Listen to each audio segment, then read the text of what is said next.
I came to the bank to close my account, but the banker went pale and said, have you seen the balance on your account? There was $39 million. I had never seen that kind of money in my life. My name is Melanie, 34 years old, and my family threw me out like garbage because my husband got my younger sister pregnant. They thought I was walking away with nothing but a cardboard box. Before I continue this story, let me know where you are watching from in the comments below. Hit like and subscribe if you have ever had to stand up to family who underestimated your worth. The cardboard box in my hands felt incredibly heavy, even though it only contained a few framed photos, a favorite coffee mug, and my laptop. I stood in the center of the living room, the space I had meticulously decorated over the past 6 years of my marriage. I remembered picking out the gray sectional sofa, painting the accent wall, and building a life I thought was secure. Across from me stood my husband, Brandon. His arm was wrapped tightly around the waist of another woman. That woman was Courtney, my younger sister. I stared at his hand resting on her hip, my brain refusing to process the visual information. This was the man who had promised to love me forever. This was the sister I had shared childhood secrets with. Now they stood united against me, wearing matching expressions of smug satisfaction. The air in the room was suffocating. I could hear the hum of the refrigerator in the open concept kitchen, a mundane sound that mocked the absolute destruction of my reality. My mother, Beverly, stood behind the marble kitchen island. She did not look at me with sympathy or regret. She looked at me with the same cold, calculating disappointment she had directed my way since I was a teenager. She picked up a thick manila folder and slid it across the smooth marble surface. The heavy thud of the paper echoed in the quiet room. "Sign them, Melanie," my mother commanded, pointing a perfectly manicured finger at the divorce papers. "We are doing this quickly and quietly. Courtney is pregnant. Brandon needs a real wife who can give him a family, not a college dropout who plays with computer codes in the basement all day." The words hit me like physical blows. Courtney is pregnant. My sister was carrying my husband's child. I looked at Courtney, the undeniable golden child of our family. Growing up in our affluent suburban neighborhood, Courtney was the cheerleader, the prom queen, the one who did everything right, according to my mother's strict standards. She was the one who got the lavish birthday parties and the expensive clothes. I was the quiet one, the girl who preferred taking apart computers and teaching myself programming languages. When I dropped out of college to pursue UX and UI development full-time, my mother had declared me a lost cause.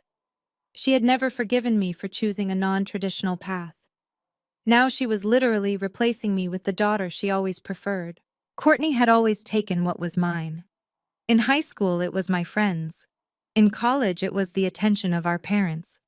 And now in adulthood, it was my husband. Beverly had always enabled this behavior, telling me I needed to share, that I needed to be the bigger person, because Courtney was younger and more sensitive.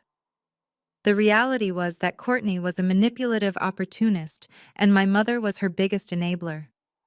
Seeing them standing in my kitchen, effectively stealing my life, felt like the tragic but inevitable culmination of 34 years of toxic family dynamics. "Mom," I whispered, my voice trembling, "how can you stand there and support this? She is my sister. He is my husband." Beverly crossed her arms, her posture rigid and unforgiving. "Oh, please grow up, Melanie. Brandon deserves a woman who is actually present in a marriage. You have spent the last 3 years locked in that dark basement staring at a screen, working on some ridiculous project that went absolutely nowhere. Courtney is offering him a real future. You should be apologizing to him for wasting 6 years of his life." Brandon finally spoke up, his voice dripping with condescension. "Listen to your mother, Mel. It is over. You need to leave. Today. This house is in my name anyway. You know that." He stepped forward, holding out his hand. "Hand over the keys to the Audi. I paid the down payment, and I am not letting you drive off in my investment. I need it for Courtney and the baby. They need a safe, reliable vehicle." I stared at the man I had shared a bed with, cooked meals for, and loved with all my heart. He was looking at me like I was a stranger who had overstayed my welcome. My hands shook as I reached into my pocket, pulled out the car keys, and dropped them onto the kitchen island. They hit the marble with a sharp clatter. How am I supposed to get anywhere? I asked, fighting back tears. Where am I supposed to go? Brandon scoffed, a cruel smirk playing on his lips. That is not my problem. You have your own bank account. There is exactly $500 in there. I checked this morning before I transferred the rest of our joint funds to my personal account. $500 is more than enough for a motel and a bus ticket. You can figure the rest out yourself. You are supposed to be the smart one, right? You really thought you were going to be the next big tech genius, did not you? Brandon laughed, a harsh sound that cut straight through my chest. 3 years. You spent 3 entire years ignoring me, ignoring this marriage building, that stupid accessibility software plugin. You swore it was going to change the world. You swore it was going to make millions. And what happened? Nothing. It was a complete commercial failure. Nobody wanted your little code, Melanie. You are a failure as a developer and a failure as a wife. The mention of my software plugin felt like a knife twisting in my gut. I had poured my soul into that code. It was designed to help visually impaired users navigate complex digital interfaces effortlessly. I had worked through weekends, skipped holidays, and drained my energy trying to perfect every single line of code. When I finally launched it, the market response had been abysmal. Brandon had never let me forget that failure, using it as constant proof that I should have listened to my mother and gotten a normal corporate job. He used my passion as a weapon to make me feel small and dependent on him. Courtney leaned her head against Brandon's shoulder and let out a soft theatrical sigh, rubbing her completely flat stomach. Just sign the papers, Mel. Stop making this so difficult for everyone. We want to start decorating the nursery, and your negative energy is really bad for the baby. Mom says stress is terrible for the first trimester, and you are just dragging this out because you cannot accept that Brandon chose me. I looked at the 3 of them, my mother, my sister, my husband. They had formed a united front of betrayal, a perfect triangle of cruelty designed to break me completely. They wanted me to scream, to cry, to beg. They wanted the satisfaction of watching me fall apart in front of them so they could justify their horrific actions. They wanted to cast me as the crazy, unstable ex-wife so they could play the happy new family without an ounce of guilt. I realized in that exact moment that I had spent my entire life trying to earn the love of people who were fundamentally incapable of loving anyone but themselves. I set my cardboard box down on the floor. I walked over to the kitchen island, picked up the pen lying next to the divorce papers, and flipped to the last page. I did not read the terms. I did not care about the division of assets or the legal jargon they had undoubtedly skewed in his favor. I just wanted to sever myself from these monsters as quickly as possible. I signed my name with a steady hand, pressing the pen down so hard it nearly tore through the paper. I pushed the documents back toward my mother, maintaining eye contact. Keep the house. I said, my voice eerily calm and devoid of the emotion they so desperately wanted to see. Keep the car. Keep him. You all deserve exactly what you get. I picked up my box, turned my back on the people who had destroyed my life, and walked out the front door. The afternoon sun was blinding as I stepped onto the porch. The neighborhood was quiet, completely oblivious to the domestic nightmare that had just unfolded inside the manicured walls of my former home. I pulled out my phone and ordered a rideshare with the very last of my battery. I stood on the sidewalk, clutching my meager belongings, waiting for a stranger to drive me away from the only life I had known for 6 years. When the car pulled up, I climbed into the back seat. The driver asked me how my day was going in a cheerful tone. I just stared out the window, completely numb, stripped of my dignity, my marriage, and my family in a single afternoon. The vinyl seat of the rideshare felt cold against my legs. I watched the familiar suburban streets roll by, the perfectly trimmed hedges and luxury SUVs, sitting in driveways, feeling like an alien expelled from a planet I had tried so hard to inhabit. For 6 years, I had played the role of the supportive wife, cooking dinners, managing the household, and trying to be the partner Brandon claimed he wanted. I had tolerated his passive-aggressive comments about my income and ignored the late nights he claimed to be working at the office. I had been so blindly focused on making my marriage succeed and proving my mother wrong that I completely missed the affair happening right under my nose. The betrayal was an absolute physical weight on my chest, making it difficult to draw a full breath. I checked my bank app on my phone one last time to confirm the devastating reality. $500. That was the sum total of my worth after a lifetime of trying to do the right thing. My heart pounded heavily in my chest as the car pulled away from the curb, leaving behind the wreckage of my existence. I needed to cut every single tie to Brandon to erase my name from his life completely. I instructed the driver to change the destination. I was not going to a motel just yet. I was going to the bank. My only thought was to head straight downtown and close the dormant business bank account I had opened years ago when I first started coding. It was the only financial thread left, and I wanted it gone. The rideshare pulled up to the curb outside the First National Bank branch in downtown Seattle. I thanked the driver mechanically and stepped out into the crisp afternoon air, holding my cardboard box tightly against my chest.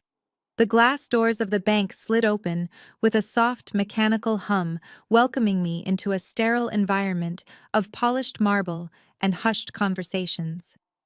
The contrast between my shattered personal life and this calm professional space was incredibly jarring. I walked over to the reception desk, my sneakers squeaking slightly on the pristine floor. A young woman in a tailored suit looked up with a polite corporate smile, asking how she could assist me today. I told her I needed to close a business account. It was a simple request, but the words tasted heavy and bitter on my tongue. She asked me to take a seat in the waiting area, pointing toward a row of leather chairs. I sat down, placing my box on the empty seat next to me. I stared at the geometric patterns on the carpet, trying to keep my mind completely blank and free from the searing pain of betrayal. If I allowed myself to think about Brandon and Courtney in my house, decorating a nursery while I sat here with $500 to my name, I knew I would completely fall apart. I needed to focus entirely on logistics. Closing this account was a logistical necessity. It was an old dormant account I had opened 5 years ago when I first started taking freelance coding projects. Brandon had insisted we open it to keep my hobby money separate from our real finances. The account had not seen a single deposit or withdrawal in over 3 years. I just needed to drain whatever pennies were left in it, sign the closure forms, and officially erase Brandon from my financial existence. Sitting in the quiet lobby, I remembered the exact day we opened that account. Brandon had worn his favorite navy suit, treating the whole endeavor like a cute little project I was playing at. He had told the bank teller that his wife wanted to feel like a real businesswoman. I remembered the heat rising in my cheeks, the intense embarrassment of being belittled in public by the man who was supposed to support me. But I had swallowed my pride, forced a smile, and signed the paperwork. For years, that account sat there, collecting dust after my accessibility software plugin failed to launch properly. Brandon had made sure to remind me of that failure, constantly using the empty account as concrete proof that I was meant to stay in the background and serve him. Now I was about to close that dark chapter forever. A thick wooden door opened down the hall, and a tall man with thinning gray hair stepped out into the lobby. He wore a gold name tag that identified him as Mr. Harrison, the branch manager. He called my name, and I stood up, grabbing my box with sweaty palms. He gestured toward his glass-walled office, offering a warm smile that felt entirely out of place in my current horrific reality. I followed him inside and sat in the plush guest chair, setting my belongings carefully on the floor by my feet. Mr. Harrison sat behind his large oak desk, adjusting his wire-rimmed glasses, before asking how he could help me today. I stated my purpose clearly, keeping my voice completely devoid of any emotion. I told him I needed to completely close my business checking account today and withdraw any remaining funds so I could be on my way. Mr. Harrison nodded professionally, reaching for his computer keyboard. He told me that would be no problem at all and asked for my identification. I dug into my coat pocket, pulled out my identification card, and slid it across the smooth surface of his desk. He took it, verified my face against the photo, and began typing my information into his secure system. The rapid clicking of his keyboard filled the small office. I watched his fingers move, feeling a strange sense of profound finality. Once this administrative task was done, I would truly have nothing left tying me to my past. Mr. Harrison made polite small talk while he waited for the banking system to load. He mentioned the unseasonably warm weather we were having and asked if I had any exciting plans for the upcoming weekend. I gave a non-committal response, staring blankly at the beige wall behind his head. I did not want to tell this kind stranger that my weekend plans consisted of finding a cheap motel room and figuring out how to rebuild a human life from absolute zero. I just wanted him to hand me a cashier check for whatever pocket change was left in the account, so I could leave and find a quiet place to cry in absolute peace away from the judging eyes of the world. The computer screen reflected brightly in his glasses, casting a faint blue glow across his eyes. I expected him to print out a piece of paper, hand me a cheap plastic pen, and send me out the heavy glass door. Instead, the rapid clicking of his keyboard suddenly stopped. The silence in the office stretched out, becoming thick and incredibly uncomfortable. I watched as Mr. Harrison leaned much closer to his monitor, his brow furrowing in deep confusion. He took off his glasses, wiped them quickly with a microfiber cloth from his top desk drawer, and put them back on his face. He peered at the screen again, his posture completely changing. The relaxed, casual demeanor of a local branch manager vanished in an instant. He sat up rigid, his shoulders visibly tense under his suit jacket. I saw his throat work as he swallowed hard. The healthy color began to rapidly drain from his face, leaving his skin a pale, sickly white. A bead of nervous sweat formed at his temple. He began clicking his mouse frantically, opening new windows on his screen, checking and rechecking whatever impossible information had just popped up. I shifted uncomfortably in my chair, feeling a sudden spike of raw anxiety. My mind raced through the absolute worst possible scenarios. Had Brandon somehow overdrawn the account and left me with a massive, insurmountable debt? Had my mother filed some sort of malicious legal injunction to freeze my assets just to punish me further? Had Courtney stolen my identity to open new credit lines? I leaned forward, gripping the leather armrests of my chair, and asked if there was a problem with the account. Mr. Harrison did not answer right away.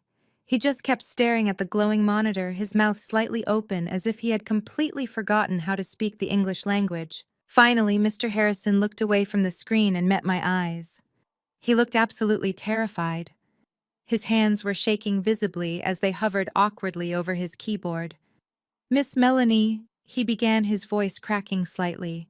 He cleared his throat and tried again, sounding incredibly nervous and out of breath. "I need to ask you a very important question. Are you currently expecting any exceedingly large deposits to be made into this business account today?" I frowned, completely bewildered by the absurd question. I told him no. I explained clearly that the account had been inactive for over 3 years and that I just wanted to close it out and take my few dollars. Mr. Harrison wiped his damp forehead with the back of his trembling hand. He looked like a man who had just seen a ghost standing right behind me. He took a deep, shaky breath and asked if I was aware of the pending wire transfer that had cleared the international banking holding period that exact morning. My confusion rapidly deepened into genuine frustration. I told him I had absolutely no idea what he was talking about. I repeated that my husband had just thrown me out of my home, that I only had $500 to my name in my personal account, and that there must be some kind of massive administrative error in his banking system. Mr. Harrison shook his head slowly, his eyes wide with a profound mixture of shock and sheer awe. He did not say another word. Instead, he reached his shaking hands out, grabbed the edge of his large computer monitor, and slowly turned the screen around to face me. He pointed a trembling finger at the bold green numbers displayed prominently at the top of the secure banking portal. I blinked, trying to make sense of the digital display in front of my face. I fully expected to see a negative balance or a bright red fraud alert warning me of overdraft fees. But that is not what was glowing on the screen. The balance on the screen was not zero, it was not negative. I read the numbers once and then I read them again, my brain refusing to process the math. The balance was $39,450,000 and 0 cents. I sat completely frozen in the chair. my heart pounding violently against my ribs as I stared at a staggering number that defied all logic and reality. I stared at the screen, my mind completely rejecting the information presented in front of me. The bright green numbers felt like a cruel prank, a systemic glitch that was going to evaporate the second I blinked. I leaned forward, gripping the edge of Mr. Harrison's desk so tightly my knuckles turned white. I demanded an immediate explanation. I told him there was absolutely no way that money belonged to me and that somebody had made a catastrophic error. I demanded he refresh the page, call his superiors, and fix whatever routing mistake had dumped the gross domestic product of a small island nation into my dormant business checking account. Mr. Harrison did not argue. He nodded, his face still pale, and immediately picked up his heavy desk phone. He pressed a sequence of buttons and put the call on speakerphone. The line rang twice before a crisp, professional voice answered, identifying himself as David from the Central Fraud and Corporate Transition Department. Mr. Harrison provided his branch identification number and employee authorization code. He explained that he had a client sitting in his office who had just received an unexpected wire transfer of nearly $40 million, and that we needed immediate origin verification and security clearance to ensure the funds were not part of a larger banking error.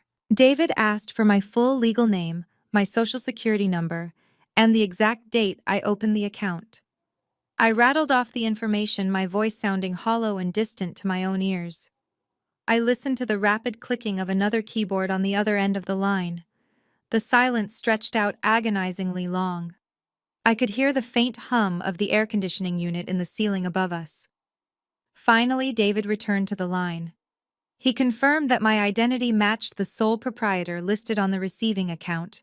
He then stated that the wire transfer was not an error. It was a fully cleared, authorized corporate disbursement from Apex Global. The name hit me like a physical blow to the chest. Apex Global was one of the largest tech conglomerates in Silicon Valley. They were the undisputed titans of the industry, acquiring smaller companies and absorbing innovative technologies to build their massive empire. I told David I had no business relationship with Apex Global. I told him I was a freelance developer who had spent the last 3 years working in a damp basement, creating a simple accessibility plugin that had completely failed to launch in the commercial market. I insisted they had the wrong person and that keeping this money could send me to federal prison. David paused. I could hear the rustle of digital files being accessed through his secure terminal. He asked me to verify the name of my software plugin. I told him the name.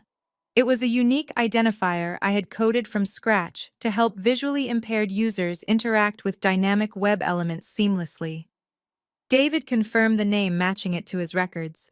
He then asked if I was aware of a holding company registered in the state of Delaware under the name Horizon Tech Solutions. I frowned, my confusion deepening into a dense fog.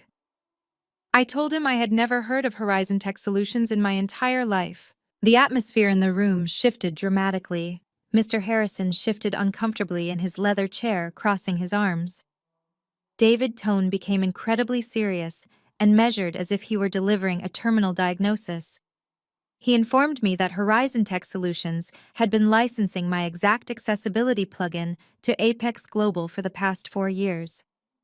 According to the corporate ledgers, Apex Global had integrated my core code into their primary operating systems, rolling it out to millions of devices worldwide. The holding company Horizon Tech Solutions had been receiving massive, lucrative quarterly royalty payments for the licensed use of that intellectual property. My breath caught in my throat. I asked David who owned Horizon Tech Solutions. I asked him who was listed as the managing director of the holding company that had been illegally leasing my proprietary code. The answer shattered my entire reality into a million jagged pieces. David read the name clearly over the speakerphone, articulating every syllable. The managing director and sole signatory on the Delaware holding company was my husband, Brandon. The room started to spin violently. I closed my eyes as a wave of intense physical nausea washed over me. Brandon had taken my code, The code I had spent countless sleepless nights writing, the code I had poured my heart and soul into. He had taken it behind my back and licensed it to one of the biggest tech giants in the world. He had forged my signature to transfer the licensing rights to a secret shell company he controlled entirely.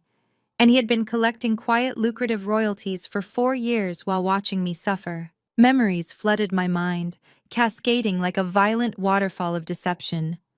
I remembered every single time Brandon had come down to the basement to watch me work.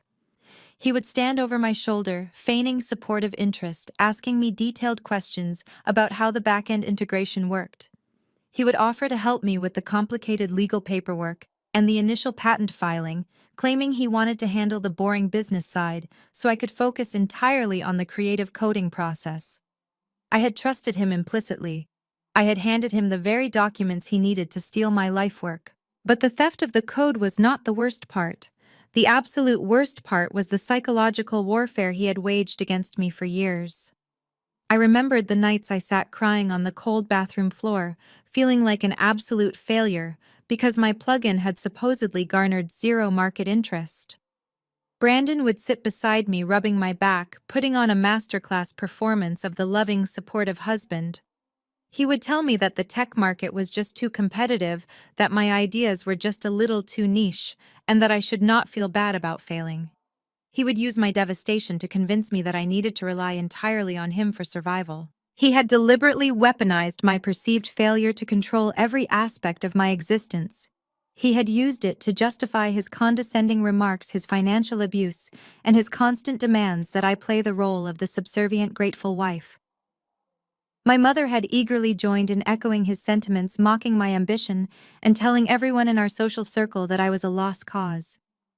They had formed a unified front of gaslighting, making me believe I was inherently worthless, while Brandon was literally cashing massive checks generated by my own brilliance. He had watched me eat cheap ramen noodles and stress over basic grocery bills while he sat on a secret fortune built entirely on my intellectual property. The sheer scale of the sociopathic manipulation was difficult to process. I sat in the bank manager's office, my hands gripping the armrests, trying to breathe through the overwhelming panic attack threatening to consume my lungs. I asked David to clarify the current situation. I asked him why Brandon had been receiving royalties for years, but suddenly a $39 million wire transfer was routed directly to my old dormant checking account instead of his secret holding company. David explained the timeline with forensic precision. He told me that for the first 3 years, Apex Global had simply paid standard licensing fees to Horizon Tech Solutions. However, 2 months ago, the executive board at Apex Global decided they no longer wanted to pay ongoing royalties. They wanted to own the foundational code outright, so they could permanently integrate it into a new line of proprietary hardware without any external dependencies or future costs. They initiated a massive corporate buyout to fully acquire the intellectual property from the holding company. The buyout offer was astronomical. The tech giant had valued the core accessibility framework at nearly $40 million due to its flawless integration capabilities and the massive global user base it supported. Brandon had been sitting on the verge of the ultimate payday. He was about to receive a life-changing sum of money that would secure his wealth forever. He had undoubtedly planned to finalize the divorce, throw me out with nothing, and step into his new life with my sister as a multimillionaire. It was the perfect crime. He would get the money, the new wife, the golden child sister, and I would be left completely destitute, believing I was nothing more than a pathetic failed developer. But his perfect crime had encountered a fatal flaw. David continued explaining the corporate mechanics of the buyout process. When a company like Apex Global executes a multi-million-dollar acquisition, they do not simply hand over a check blindly. They employ armies of ruthless corporate lawyers and forensic accountants to conduct rigorous due diligence.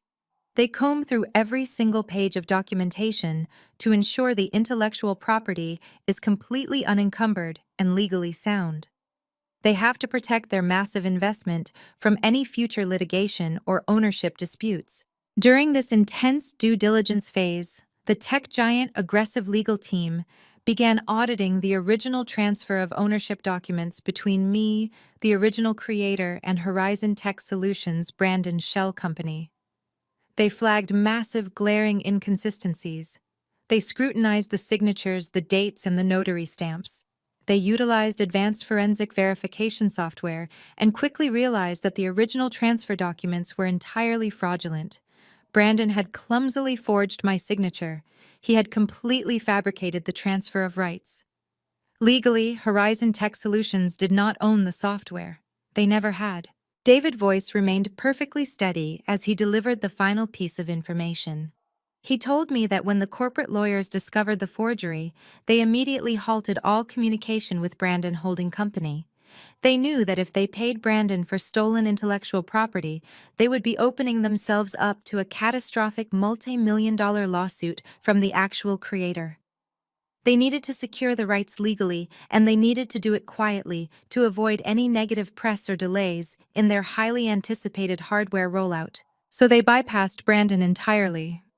They utilized their extensive corporate resources to track down the original patent holder. They verified my identity and located the original business account tied to my initial patent filing, the very account I was currently sitting in a bank trying to close. To secure the rights legally and completely, bypass the fraudulent holding company. The tech giant wired the $39 million buyout directly to me. I sat in the chair, the jagged pieces of the puzzle finally locking into perfect place. The cruelty of my morning suddenly made crystal clear sense.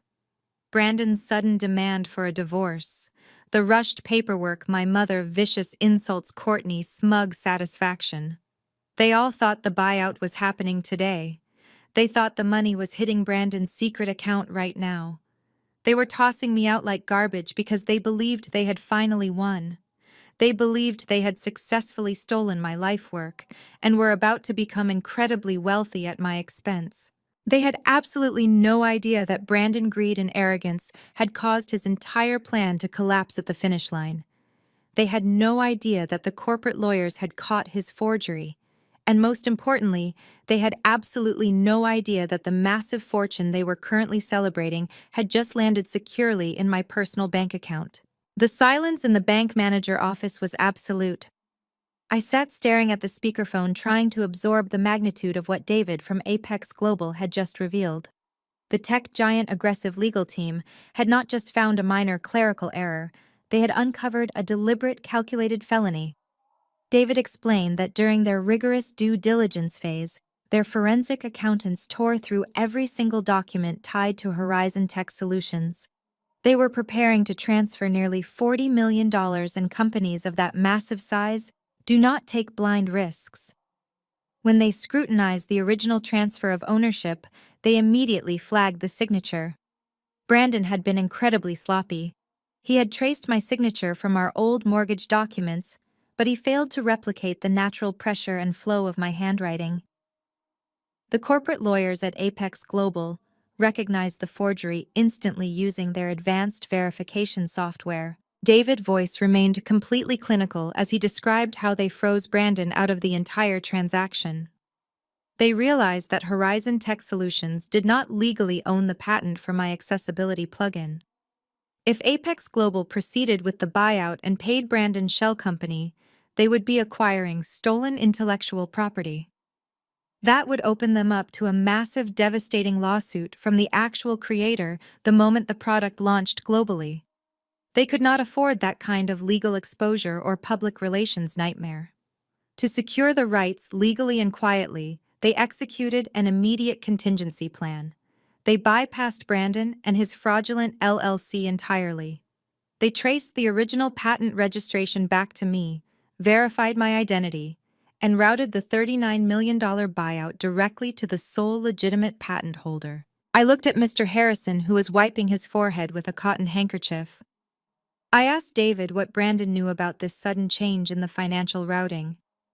David replied that their legal department had issued a standard delay notice to Horizon Tech Solutions, citing routine compliance checks.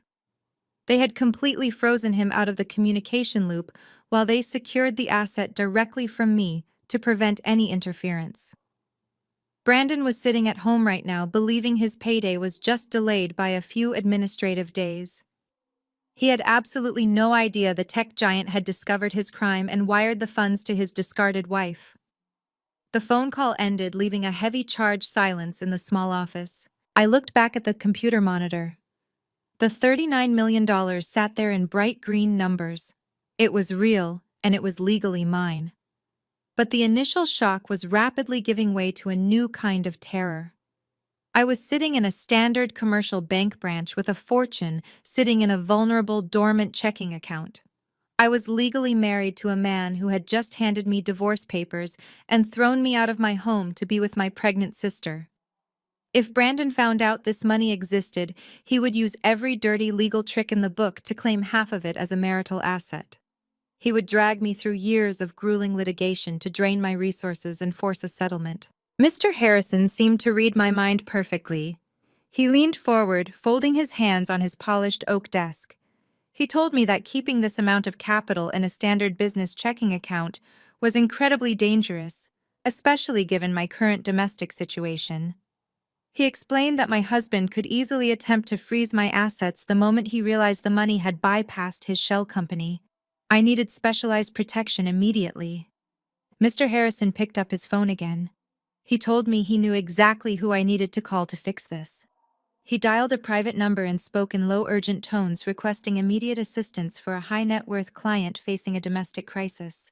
Within 20 minutes, a woman walked into the bank branch. She bypassed the waiting area entirely and strode directly into Mr. Harrison's office. This was Diana. She wore an immaculate charcoal-tailored suit and carried a sleek leather briefcase. Her heels clicked sharply against the floor, projecting absolute, unwavering authority.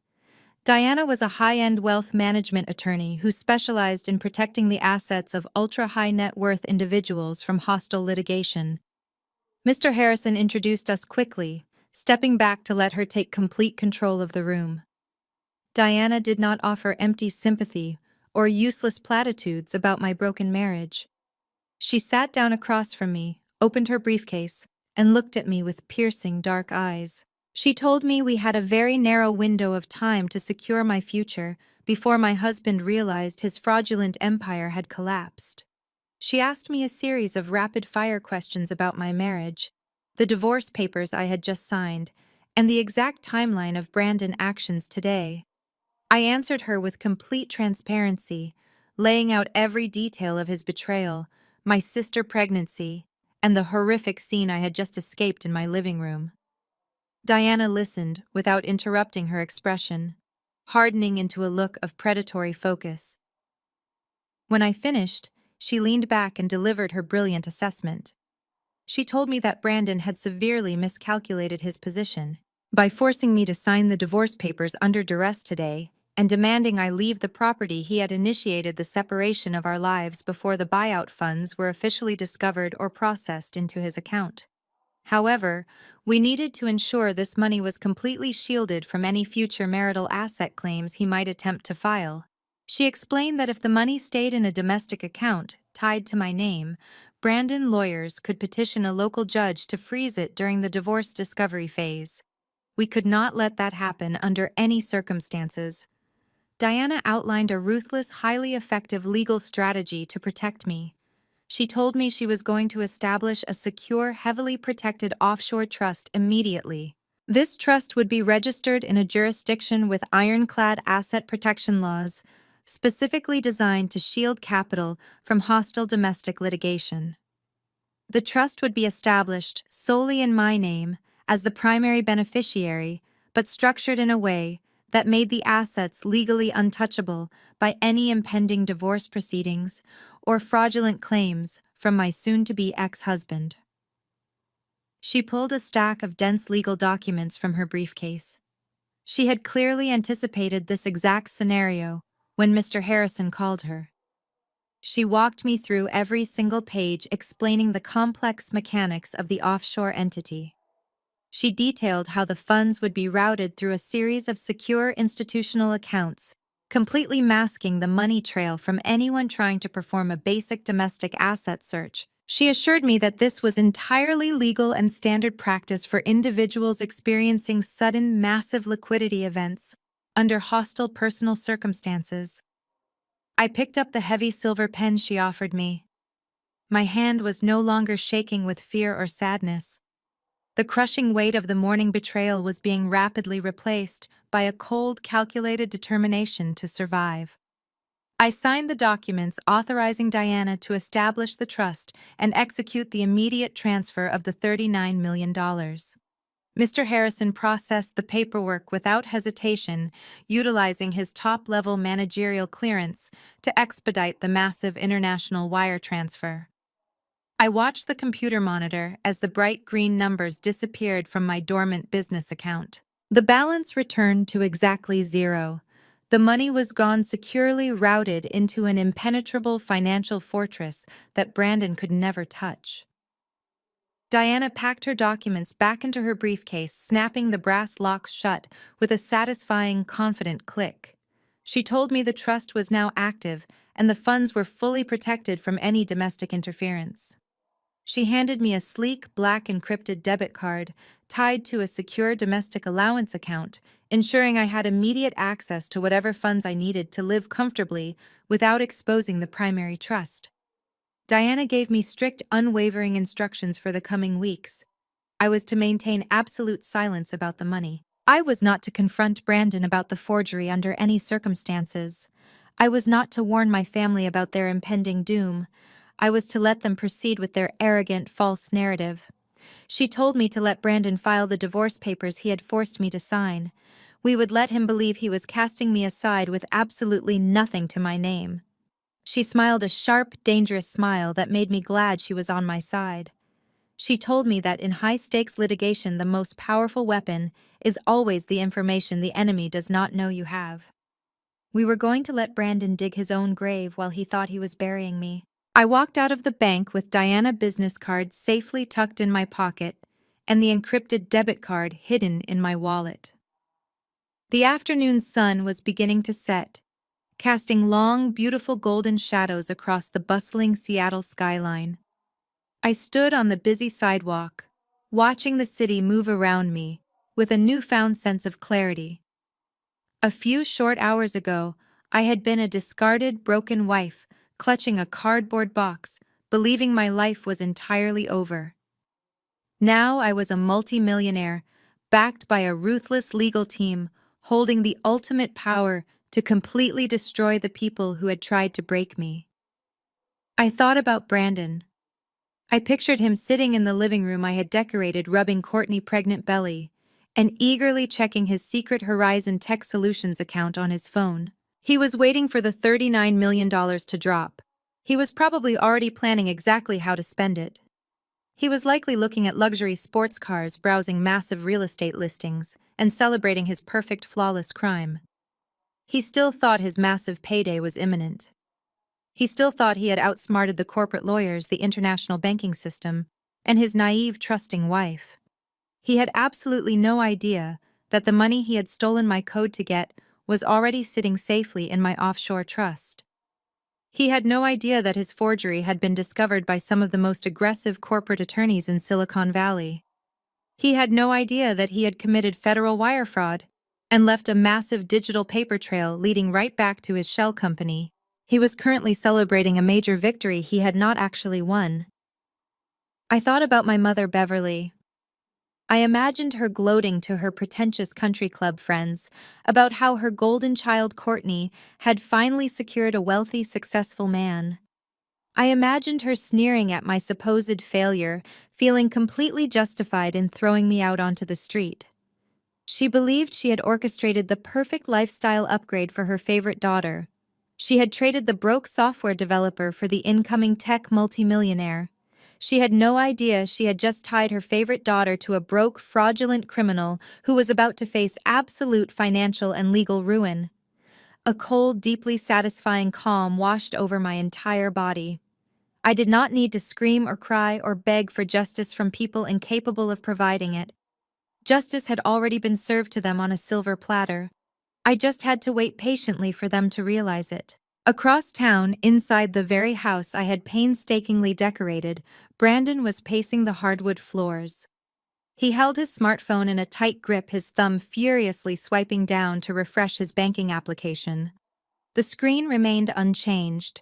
The Horizon Tech Solutions account balance sat at a mere few $1,000s. A minor annoyance, he told himself, a simple bureaucratic delay in the grand scheme of his imminent wealth.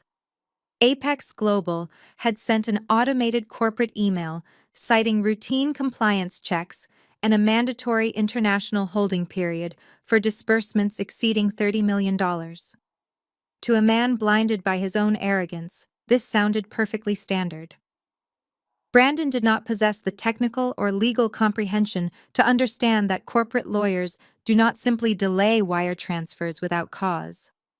He firmly believed his fabricated empire was totally secure, and that his massive payout was just stuck in a digital transit queue. But Brandon was an impatient man, and the promise of nearly $40 million burned a hole in his imagination. He could not wait a few administrative days to start living the lifestyle he felt he inherently deserved. He needed immediate liquid capital to fund the lavish reality he had promised his new pregnant bride and his demanding mother-in-law. Brandon picked up his keys and drove his newly claimed Audi to a sleek glass office building in the financial district. He was not visiting a traditional bank. Traditional banks required extensive underwriting and asset verification. Brandon was meeting with a private bridge loan firm, a group of aggressive predatory lenders who specialized in high-risk, high-yield capital advances for corporate acquisitions. He sat across from a sharp-suited loan officer and presented his forged Apex Global term sheet. He projected total confidence, weaving a masterful tale about a delayed corporate buyout and his need for immediate short-term liquidity. The lender examined the Apex Global letterhead. The logo of the tech giant was intoxicating enough to blind even seasoned financiers to potential red flags. They saw the proposed $39 million acquisition, and their eyes lit up with predatory greed. The loan officer agreed to authorize a massive $5 million cash advance. The catch was a staggering double-digit interest rate and a contract that leveraged every single asset Brandon currently owned, including my former house as collateral. Brandon did not even bother to read the fine print. He signed the predatory loan documents with a flourish, entirely convinced he would simply pay off the bridge loan with pocket change the moment his massive wire transfer finally cleared. Brandon returned to the house feeling like an absolute king.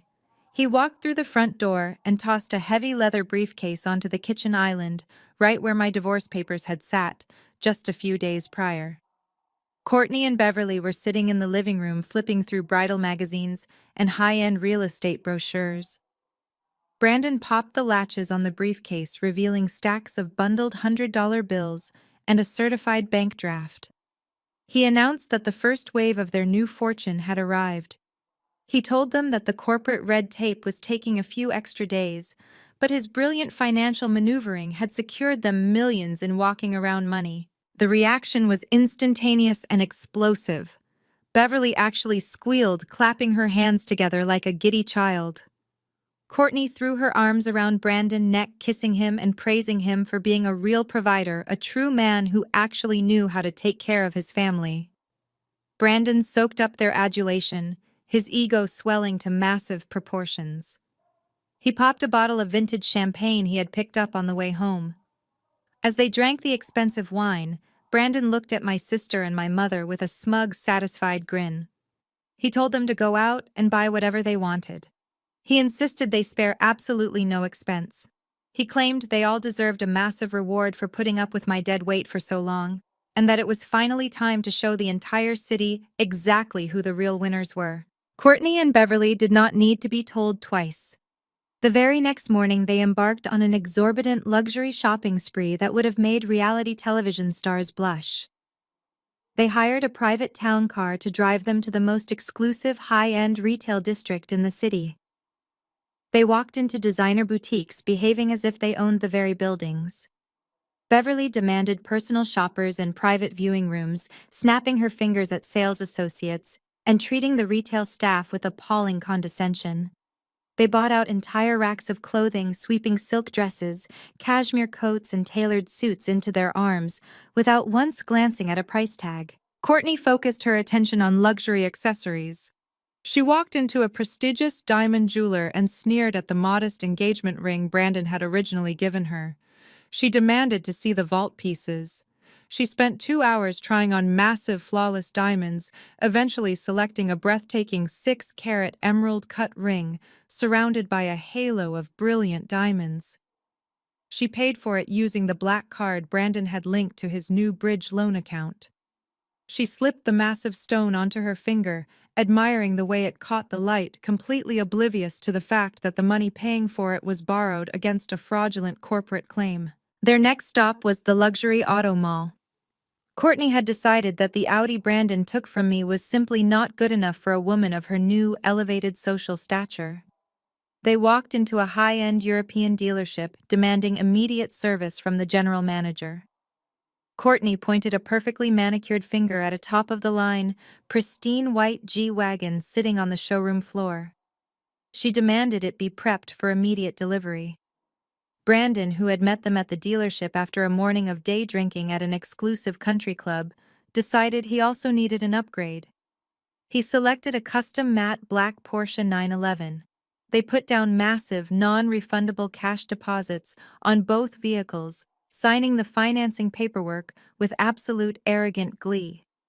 They were spending money with a reckless, chaotic velocity entirely fueled by the delusion of their incoming tech fortune.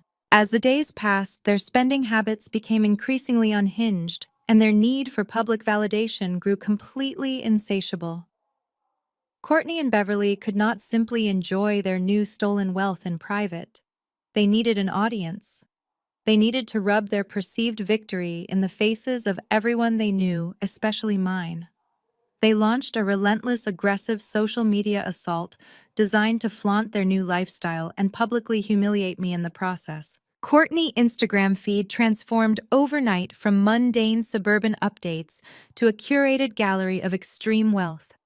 She posted perfectly staged photos of her designer shopping bags stacked high in the back of her new luxury SUV. She posted close-up videos of her massive diamond ring sparkling in the sunlight with the caption mentioning how a real man knows how to treat his future wife and the mother of his child. She posted photos of the three of them dining at five-star restaurants, eating caviar and toasting with crystal flutes of imported champagne. But the posts were not just about showing off. They were highly targeted weapons. Courtney specifically tagged my old social media handles in every single post, ensuring the notifications would flood my phone. She used passive-aggressive captions designed to maximize my emotional pain. She wrote posts about how karma always rewards the people who actually put in the work. She shared quotes about upgrading your life by leaving toxic, unmotivated failures behind. She wrote lengthy paragraphs about how Brandon was finally free to reach his full potential now that he was no longer chained to a negative dead-end partner who spent her life playing computer games in a dark basement. Beverly eagerly joined the digital harassment campaign. My own mother commented on every single photo validating their cruelty.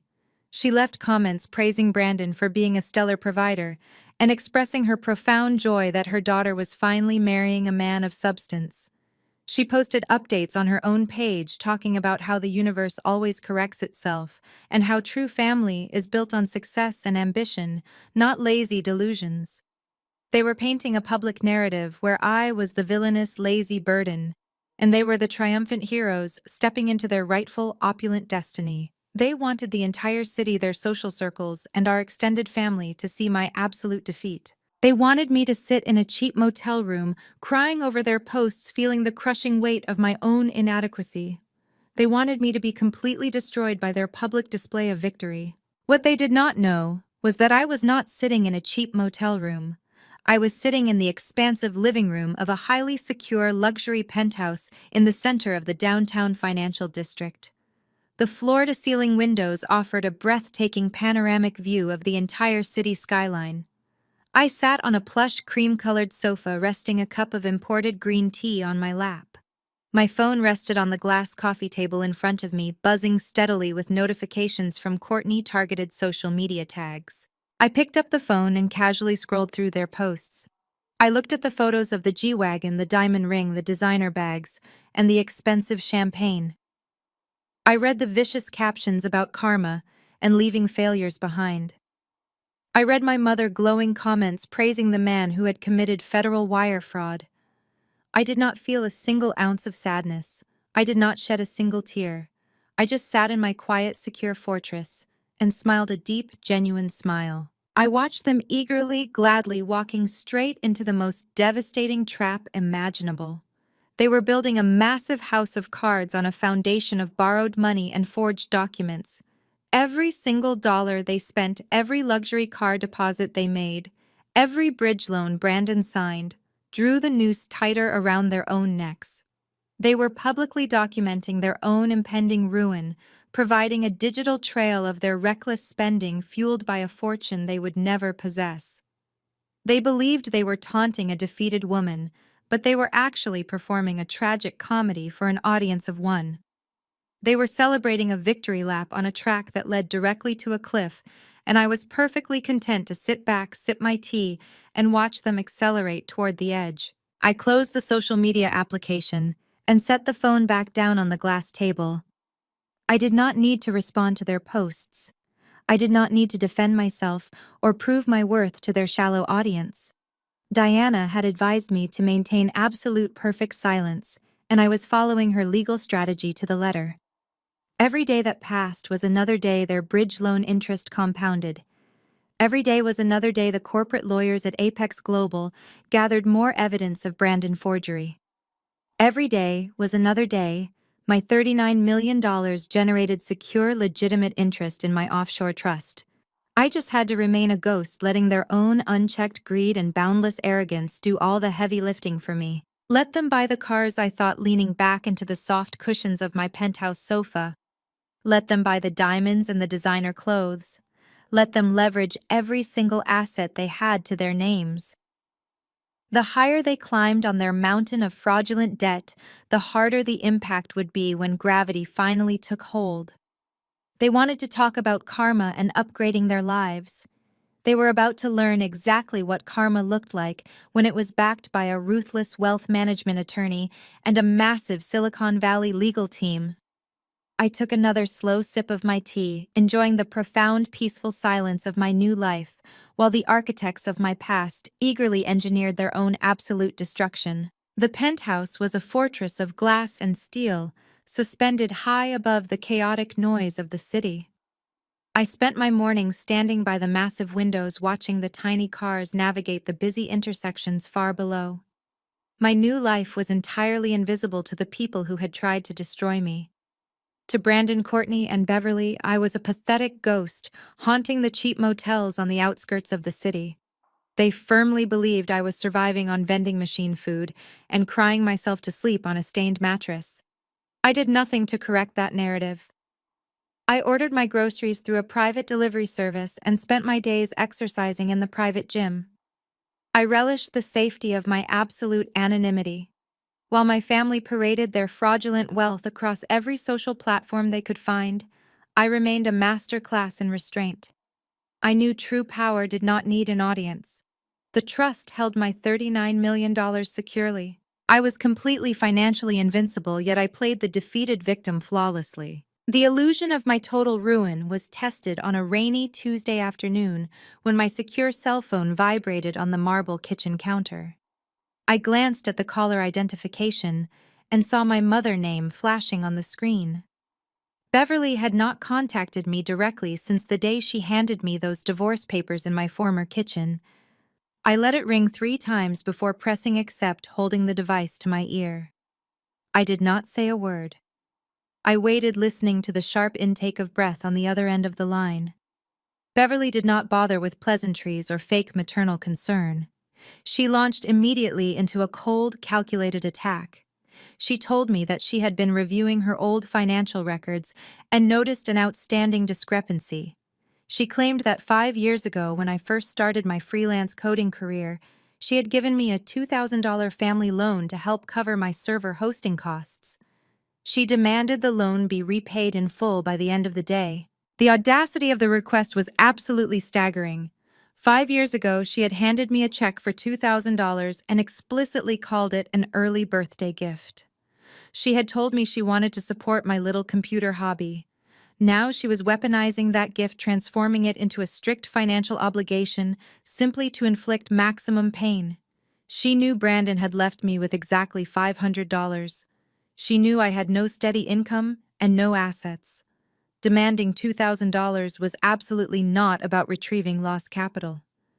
Beverly and Courtney were currently spending tens of thousands of dollars a day on designer handbags and luxury car deposits.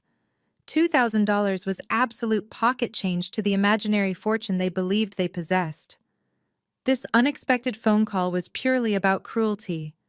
It was a calculated move designed to back me into a corner, humiliate me, and force me to beg for mercy. She wanted to hear the raw desperation in my voice and revel in my absolute inability to pay her back. Beverly's voice dripped with poisonous condescension as she continued her tirade over the phone.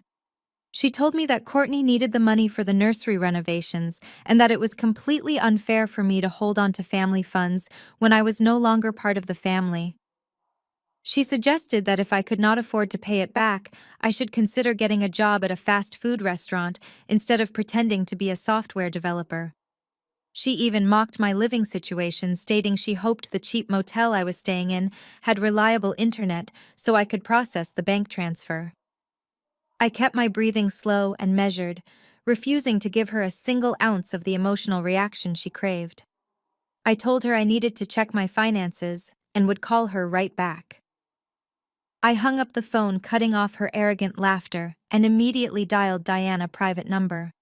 I explained the situation to my wealth management attorney, detailing the petty demand and the malicious intent behind it. Diana listened to the entire story without interrupting. When I finished the story, she let out a sharp, appreciative laugh. She told me that this petty demand was actually the greatest strategic gift Beverly could have possibly handed us. Diana explained the psychology of hostile litigation and wealth concealment. She told me that if I fought the demand or begged for more time, Beverly and Brandon might start asking questions about how I was surviving. They might decide to dig into my current financial status, just to torment me further. We could not risk them accidentally stumbling upon the offshore trust or the truth about the Apex Global buyout before the trap was fully sprung. Diana instructed me to pay the $2,000 immediately. She told me to transfer it directly from the secure domestic allowance account linked to my encrypted debit card.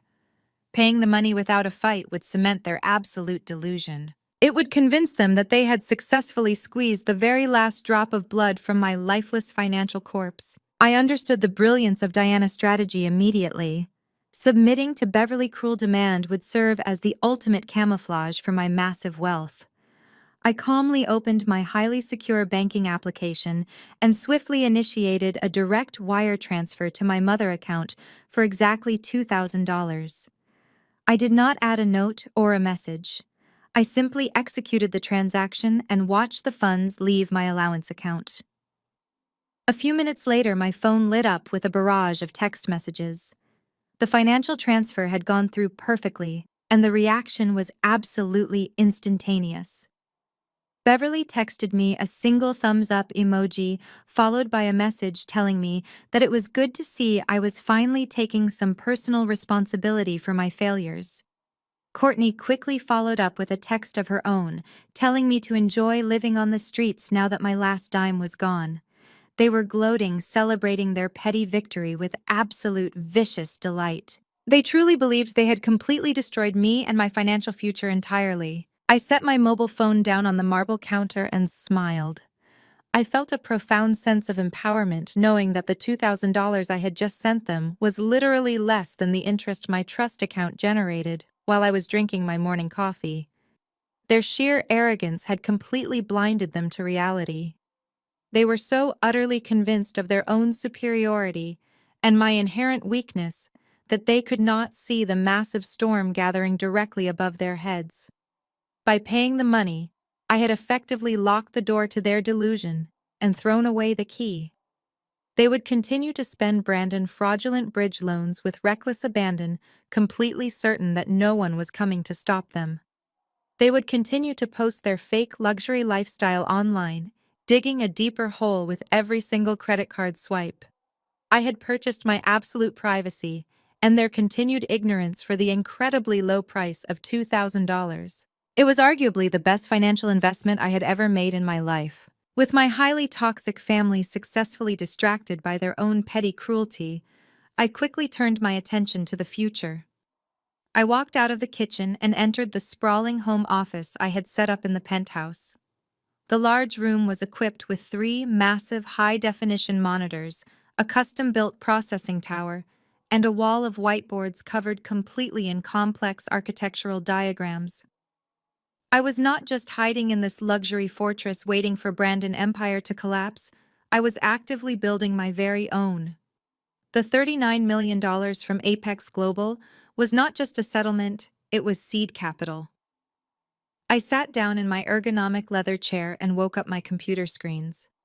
For the past 3 weeks, I had been working tirelessly with Diana and a team of elite corporate attorneys to establish the legal framework for my new company. I was launching a dedicated technology firm focused entirely on creating advanced accessibility software for enterprise-level operating systems.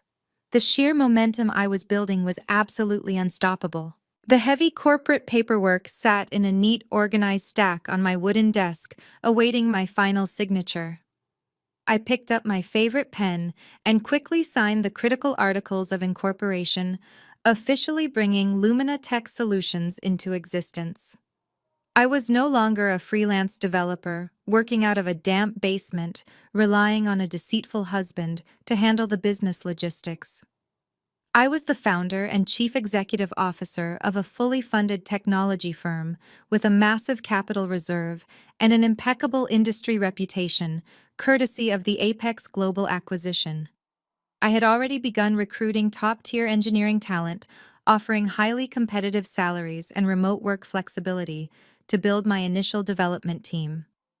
I was securing commercial office space in the most prestigious tech hub in the city, negotiating lease terms with the confidence of a woman who could buy the entire building in cash if she chose to. I was turning the trauma of my past into the solid foundation of an unstoppable corporate empire that would permanently redefine my entire future. I carefully reviewed the initial product roadmaps and strategic deployment schedules, mapping out the next 12 critical months of software development.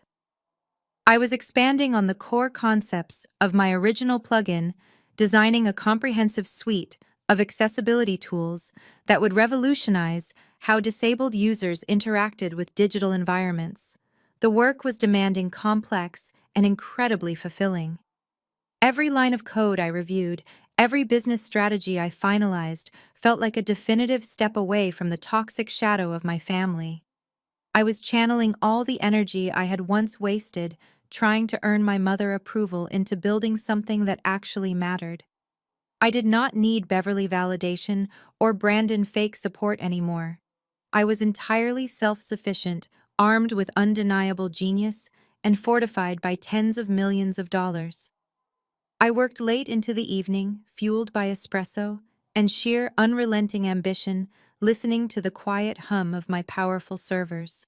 My arrogant family was busy digging their own graves while I was actively building a beautiful future that would outlast them all. The illusion of Brandon absolute victory shattered on a Tuesday morning exactly 28 days after he had kicked me out of our home.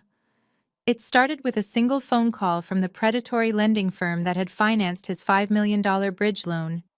The initial 30-day grace period for the aggressive high-interest advance had officially expired, and the primary creditors were aggressively demanding their first massive repayment installment. Brandon sat in his home office staring at his Horizon Tech Solutions banking portal.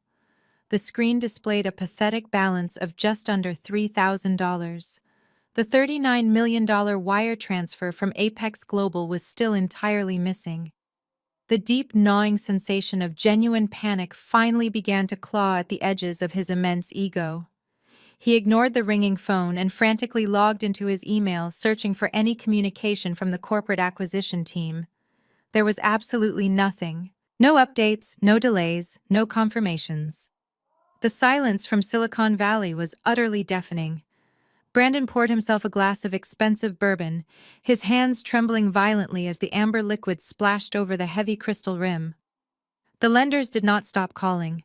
By noon, they had resorted to sending increasingly threatening emails outlining the immediate aggressive seizure of all collateral assets. The list of threatened assets included the house, the newly purchased luxury vehicles, and his personal checking accounts. Brandon was completely cornered. He could no longer hide behind the comforting delusion of administrative delays or banking holidays. He needed answers immediately before his entire fabricated life was permanently repossessed by angry debt collectors. Desperation overrode his usual calculated caution. Brandon bypassed the automated email system and directly called the main legal department at Apex Global. He loudly demanded to speak with the senior acquisition director handling the Horizon Tech Solutions buyout. He fully expected to easily bully a junior associate into pushing the paperwork through the system. Instead, his call was aggressively routed to a senior corporate litigator named Richard Caldwell. Brandon aggressively demanded his money, loudly claiming an immediate breach of contract. Richard Caldwell did not raise his voice. He spoke with the terrifying clinical precision of a man who held absolute limitless power. Richard calmly informed Brandon that Apex Global had officially terminated all communication with Horizon Tech Solutions 3 weeks prior. Brandon felt the warm blood rapidly drain from his face, leaving him feeling cold and dizzy. He stammered weakly, asking how a signed acquisition contract could possibly be terminated without formal legal notice. Richard delivered the fatal blow without a single ounce of professional mercy. He explained that their forensic accounting division had conducted routine due diligence on the original software transfer documents. They utilized advanced cryptographic verification and definitively proved that the signature belonging to the original creator had been maliciously and sloppily forged. Horizon Tech Solutions did not legally own the software and therefore had absolutely no legal standing in the acquisition process. Brandon's vision went completely dark around the edges. He gripped the edge of his wooden desk, struggling to draw a full breath into his constricting lungs. He desperately tried to backtrack, his tone shifting from arrogant demands to pathetic pleading. He claimed it was just a minor clerical error and that he could easily get his wife to sign new updated paperwork by the end of the day. Richard cut him off instantly. He informed Brandon that securing new paperwork would not be necessary under any circumstances. To avoid acquiring stolen intellectual property and facing a catastrophic multi-million-dollar lawsuit, Apex Global had entirely bypassed the fraudulent holding company. Richard stated clearly that the full $39 million buyout had already been successfully wired directly to the verified original patent holder. He clearly stated my name. The phone slipped from Brandon's sweaty fingers and crashed loudly onto the hardwood floor. The horrific reality of his situation crushed him like a massive physical weight. He had not just lost the money. He had committed federal wire fraud and blatant forgery against one of the largest tech conglomerates on the planet. He was facing total, absolute financial ruin and a highly probable federal prison sentence. And the tens of millions of dollars he desperately needed to save himself were currently sitting securely in the bank account of the woman he had completely destroyed. Absolute terror rapidly transformed into frantic, desperate action. Brandon knew he was completely out of viable options. His only chance of survival was to manipulate me into signing over the funds before his aggressive creditors seized his entire life and the federal authorities knocked on his front door. He arrogantly assumed I was still a naive, broken woman crying in a cheap motel room, completely unaware of the massive fortunes sitting in my personal bank account. He hired an expensive underground skip tracer, using the very last of his available high-interest credit to track my current physical location. The skip tracer could not penetrate my offshore trust or discover my secure luxury penthouse lease. But they did manage to locate the commercial office space I had recently leased for Lumina Tech Solutions.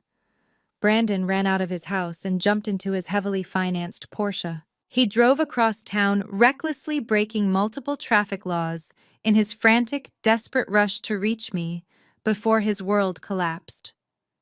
He parked illegally outside the sleek modern glass building in the busy financial district and paced the concrete sidewalk, waiting anxiously for me to emerge. He meticulously rehearsed his performance, adjusting his posture to appear appropriately devastated, remorseful, and entirely broken. I walked out of the corporate lobby at precisely 1 o'clock, heading toward my favorite upscale cafe for a quick lunch. I was calmly reviewing a digital wireframe on my tablet, completely focused on the future of my new company. Suddenly, a heavy hand caught my arm, spinning me around. I turned and found Brandon standing there looking incredibly disheveled and frantic. His expensive designer suit was deeply wrinkled, and his eyes were wild with unfiltered, raw desperation. He immediately launched into the most pathetic, manipulative performance I had ever witnessed in my entire life. He dropped heavily to his knees right there on the busy downtown sidewalk, completely ignoring the curious stares of passing corporate executives and pedestrians. "Melanie, please, you have to listen to me," he begged, his voice cracking loudly with fabricated emotional pain. He reached out, grabbed my hand, and tried to press it against his tear-stained cheek. I made the biggest mistake of my entire life. I was confused and stressed, and Courtney manipulated me. She took complete advantage of my temporary vulnerability. I never truly loved her, Melanie. I only ever loved you.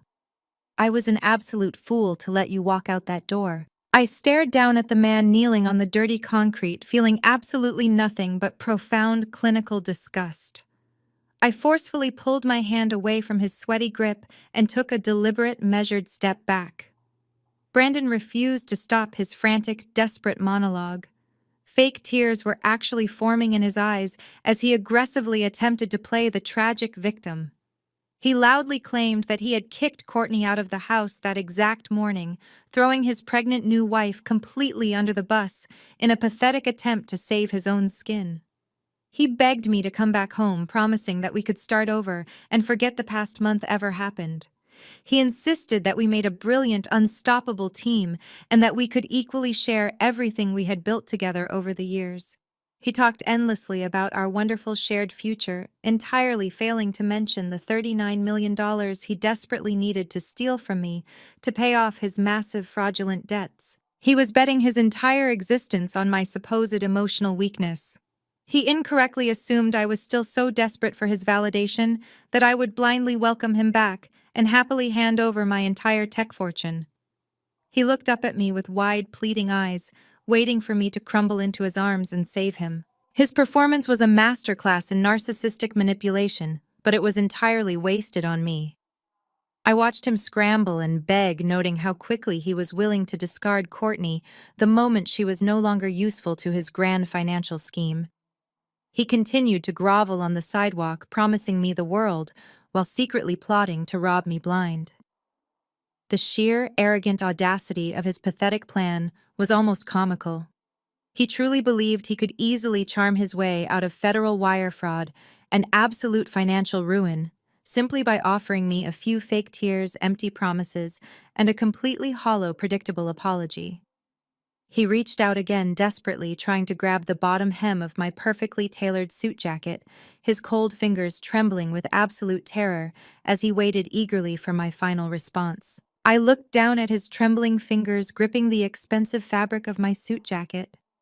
I did not feel a single ounce of pity for the man sobbing on the concrete. I felt absolutely nothing. My face remained a perfectly blank mask of cold indifference. I did not bend down to comfort him. I did not offer him a warm smile or a shoulder to cry on. I simply stared at him, letting the pathetic silence stretch out between us. Brandon continued his theatrical performance for another full minute, squeezing his eyes shut and attempting to force out more fake tears. When he finally realized that I was not reacting, that I was not falling to my knees to join him in his fabricated emotional breakdown, his entire demeanor shifted. The desperate, pleading husband vanished in an instant. The fake tears dried up completely.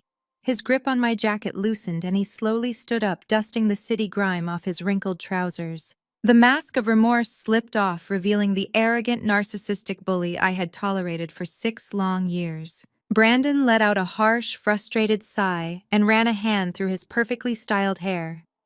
He glared at me, his eyes narrowing with bitter resentment. He told me I was making a massive mistake playing hard to get. He claimed he was offering me a lifeline out of the sheer goodness of his heart, and that I was too stupid and prideful to take it.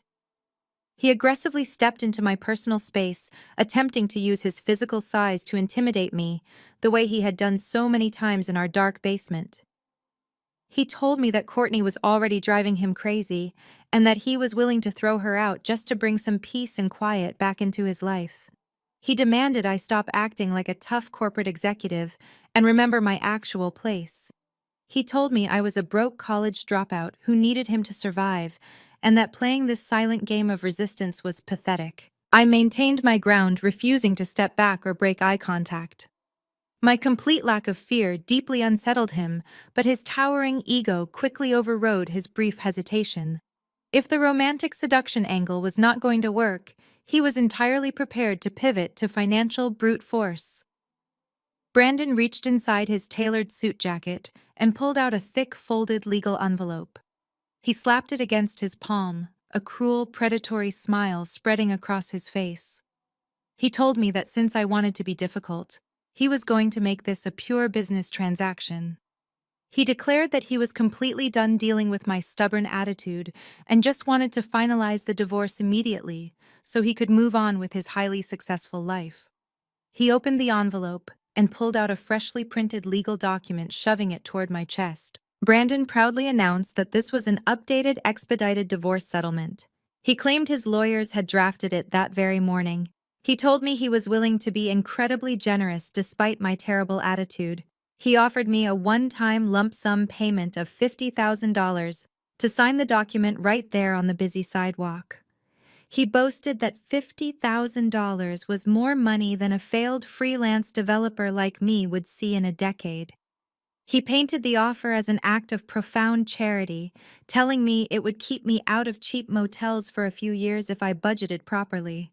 He pulled a silver pen from his pocket and clicked it, demanding I sign the bottom line immediately to secure my financial lifeline.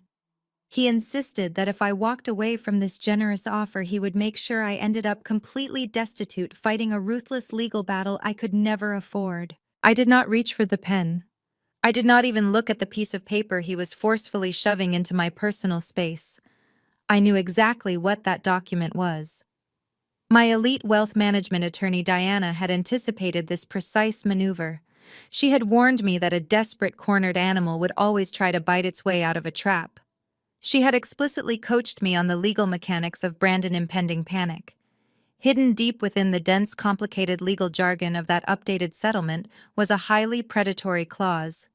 By signing that paper for $50,000, I would be retroactively transferring all of my intellectual property rights directly to him. The document contained specific language that would legally forfeit any past, present, or future financial payouts associated with my accessibility software plugin. It was a desperate, frantic attempt to legally secure the Apex Global buyout funds before his fraudulent empire completely collapsed. He wanted my signature to validate his forgery and save him from federal prison. I looked Brandon dead in the eyes and smiled a cold, terrifying smile. I told him he was insulting my intelligence. I told him I knew exactly what was buried on page 7 of that settlement. I explicitly mentioned the retroactive intellectual property transfer clause. I watched the blood instantly drain from his face for the second time that day.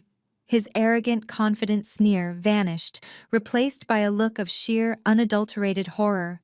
He stood frozen on the sidewalk, his mouth opening and closing like a suffocating fish. He could not comprehend how I knew about the clause. He could not understand how the broke, defeated woman he had kicked out of his house possessed the legal acumen to instantly identify his highly classified corporate trap. I did not give him a single second to recover from his shock. I reached into my own designer leather handbag. I bypassed my encrypted debit card and pulled out a thick, heavy-bound legal folder featuring the immaculate crest of Diana Elite Wealth Management Firm. I stepped forward, closing the distance between us, and forcefully pressed the heavy folder directly into his chest. Brandon instinctively brought his hands up to grab the folder, dropping his own fraudulent settlement papers onto the dirty concrete sidewalk. I looked at him with absolute unwavering authority and delivered the fatal blow. I told him he had just been officially served. Brandon stared down at the thick legal portfolio in his hands, his eyes wide and panicked. He asked me what this was, his voice trembling uncontrollably. I told him exactly what it was. I informed him that my legal team was filing a comprehensive, devastating civil lawsuit against him and his shell company. I clearly articulated the exact charges, leaving absolutely no room for misunderstanding. I told him he was being sued for malicious intellectual property theft, deliberate signature forgery, and extensive federal wire fraud. I explained that we were coming after him for full financial restitution regarding the 4 years of secret lucrative royalties he had illegally collected from Apex Global behind my back. The mention of Apex Global struck him like a bolt of lightning. His knees buckled slightly, and he had to shift his weight to keep from collapsing onto the sidewalk a second time. He looked up at me, his eyes darting frantically, searching my face for any sign that this was a bluff. He asked me how I knew about the tech company. He stammered wildly, demanding to know who I had been talking to. He tried to claim that Horizon Tech Solutions was a completely separate, legitimate business venture that had absolutely nothing to do with my failed software project. He was drowning in his own lies, desperately trying to tread water in a storm that had already swallowed him whole. I maintained my relentless, aggressive posture. I told him his pathetic lies were completely useless now. I informed him that the aggressive corporate acquisition lawyers at Apex Global had contacted me directly. I watched his soul completely leave his body as I revealed that the corporate attorneys had easily identified his sloppy amateur signature forgery during their rigorous due diligence phase. I explained that they had completely frozen his holding company out of the multi-million-dollar acquisition process to avoid acquiring stolen intellectual property. I made sure he understood that his master plan was dead and that his massive financial payday was never going to arrive in his bank account. Brandon began to hyperventilate. He clutched the legal folder to his chest as if it were a physical shield against the incoming destruction. He begged me to stop the lawsuit. He promised he would give me half of the buyout money if I just called my lawyers off and signed a new licensing agreement to legitimize his transaction. He claimed we could both walk away incredibly rich and never have to see each other again. He was bargaining with imaginary money, attempting to trade chips he did not even possess. I leaned in close so only he could hear my next words over the ambient noise of the busy city street. I told him he had absolutely nothing left to bargain with. I explained with brutal surgical precision that the corporate lawyers at Apex Global had bypassed his fraudulent shell company completely. I told him they had wired the full $39 million buyout directly into my personal secure bank account over a month ago.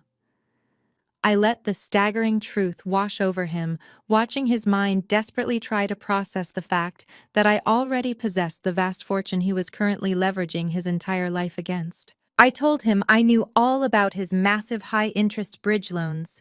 I knew he had put down massive cash deposits on luxury cars he could not actually afford. I knew he had completely leveraged my former house as collateral for a predatory cash advance he had zero ability to repay. I laid out his entire disastrous financial reality, making sure he fully grasped the inescapable totality of his impending ruin. He had built a massive house of cards on a foundation of aggressive fraud, and I had just gleefully pulled out the bottom row. Brandon stood completely paralyzed on the sidewalk, tears of genuine terrifying panic streaming down his face. He finally understood that he had played a high-stakes game of chess against an opponent he brutally underestimated. He realized he was not the mastermind he believed himself to be. He was just a pathetic, predictable criminal who had eagerly sprinted directly into a flawlessly executed legal trap. I turned my back on my trembling, terrified ex-husband and walked calmly back into my corporate building, leaving him to face the total annihilation of his own making. As I walked through the sleek, revolving glass doors of my corporate lobby, I did not look back. I knew exactly what Brandon was doing. He was standing on the busy sidewalk, staring at the thick legal folder in his hands, realizing that every single choice he had made over the last 6 years had led him directly to federal prison. He had traded a loyal, brilliant wife for a shallow, manipulative sister. He had traded a secure, comfortable life for a fraudulent, temporary illusion of immense wealth. He had arrogantly believed that because I was quiet, because I preferred the solitude of my coding environment, to the loud, boastful arrogance of his social circle, that I was inherently weak. He had fatally confused my introversion with stupidity. The truth was that I had spent years analyzing complex systems, identifying critical vulnerabilities, and writing elegant, unbreakable code to fix them. When Brandon made himself the critical vulnerability in my life, I simply applied that exact same analytical precision to dismantle him. I had allowed him to exhaust his energy performing his pathetic seduction routine, knowing it would rapidly devolve into his true bullying nature. I had let him present his predatory $50,000 settlement because it provided the ultimate undeniable proof of his malicious intent. Every desperate move he made today only strengthened my legal case against him. My phone buzzed in my pocket as I stepped into the private executive elevator. It was a secure message from Diana confirming that Brandon, predatory lenders had officially filed emergency injunctions against his holding company due to his missed payments. The dominoes were falling exactly according to our meticulously designed legal strategy. Brandon was now fighting a horrific two-front war. He was facing my devastating civil lawsuit for intellectual property theft and fraud, while simultaneously battling ruthless corporate debt collectors who were actively seizing his leveraged assets. He had no money, no legal defense, and absolutely no way out. I pressed the button for my penthouse office floor, watching the floor numbers climb higher and higher. I felt a profound sense of absolute vindication. Brandon's attempt to bully me into signing away my life work had been the final pathetic gasp of a dying tyrant. He had tried to offer me a microscopic fraction of my own wealth, acting as a benevolent savior, while secretly plotting my total ruin. Instead, I had handed him the blueprint of his own absolute destruction. I stepped out of the elevator and walked toward my corner office, ready to finalize the launch of Lumina Tech Solutions. I had successfully defended my empire, and the real work was just beginning. Brandon stood rooted to the concrete outside the towering glass facade of Melanie corporate building. The heavy legal portfolio in his hands felt like a ticking explosive device. His breath came in short, ragged gasps as the sheer magnitude of his impending destruction finally crushed through his immense ego. He was not just a man who had lost a fortune. He was a man staring directly down the barrel of a federal indictment. Wire fraud, intellectual property theft, malicious forgery. The words printed on the pristine legal documents blurred together as a cold sweat broke out across his neck. If the authorities raided his home office and seized his hard drives, they would find the clumsy digital traces of the forged signatures and the fake LLC documents he had submitted to Apex Global. He was looking at decades in a federal penitentiary. He stumbled back to his illegally parked Porsche, collapsing into the driver's seat. His phone began to vibrate violently in the cup holder. It was a restricted number. The aggressive collection agency representing his bridge loan financiers had been calling him every 20 minutes since dawn. He had completely leveraged this car, the suburban house, and all his future earnings against a $39 million payout that was never going to arrive. He silenced the phone, his hands trembling so badly he could barely grip the leather steering wheel. He needed time. If he could just keep up the illusion of immense wealth for a few more days, he might find a sleazy defense attorney who could discover a microscopic loophole in Melanie Offshore Trust. He convinced himself that applying enough public pressure might force her to settle out of court just to make him go away. Brandon drove back to the suburban house operating entirely on pure adrenaline and blind panic. When he walked through the front door, the stark contrast between his internal terror and the atmosphere in the living room was incredibly jarring. The house was overflowing with massive shopping bags, designer dress boxes, and towering floral arrangements. Courtney and Beverly were sitting at the kitchen island, surrounded by glossy catering menus and expensive fabric swatches. They were in the final stages of planning the most extravagant engagement and baby shower the local country club had ever seen. The party was scheduled for the upcoming weekend, and they had invited over 200 of the wealthiest, most influential socialites in the city. Courtney looked up from a velvet-bound guest list, her massive 6-carat diamond ring catching the kitchen lighting. She asked Brandon why he looked so pale, complaining that he was ruining the celebratory mood. Brandon forced his facial muscles into a stiff, unconvincing smile. He swallowed the bile rising in his throat and lied with every ounce of arrogant charm he had left. He told them he was simply exhausted from dealing with the tedious corporate accountants at Apex Global. He claimed the massive wire transfer required a few extra layers of executive signatures due to international tax regulations, but assured them the money was absolutely secured. He told Courtney she looked beautiful and kissed her cheek, fighting the intense urge to vomit. Beverly narrowed her eyes slightly, holding up a catering invoice for $15,000. She asked if they should delay the final vendor payments until the cash actually hit the checking account. Panic flared hot and bright in Brandon's chest. If they canceled the vendors, people would start asking questions. His creditors would smell blood in the water. He needed to maintain the absolute facade of a billionaire tech mogul to keep his desperate house of cards standing. He aggressively dismissed Beverly concern, pulling out his maxed-out high-limit credit card and tossing it onto the marble island. He ordered them to pay every single vendor in full and upgrade the champagne packages to the most expensive vintage available. He loudly insisted that this party was going to be the absolute crowning achievement of their new social status. Courtney squealed with delight, eagerly snatching the credit card and returning to her opulent planning. Brandon excused himself, claiming he needed to take an urgent call with his wealth management team. He locked himself in his home office and collapsed into his desk chair. The moment the door clicked shut, his confident facade completely melted away, leaving only raw, unadulterated terror. He frantically opened his laptop and began searching for ruthless defense attorneys who specialized in high-stakes intellectual property theft and federal fraud. He called 3 different law firms, pitching his fabricated story about a vindictive ex-wife trying to steal his legitimate corporate buyout. Every single attorney he spoke to asked for a massive, upfront retainer, citing the extreme complexity of fighting a fully funded offshore trust. Brandon did not have $50,000 to secure a legal retainer. He barely had enough available credit to buy basic groceries. The walls of his home office felt like they were physically closing in on him. His email inbox pinged with a new urgent message. It was an official default notice from the bridge loan financiers, explicitly stating that emergency repossession injunctions were being filed. They were actively coming for the Porsche, the expensive designer jewelry, and the house. Brandon stared at the default notice, his vision blurring with hot tears of absolute panic. He could hear Courtney and Beverly laughing wildly in the kitchen, eagerly discussing exactly how jealous Melanie would be when she saw the beautiful photos from their upcoming country club party.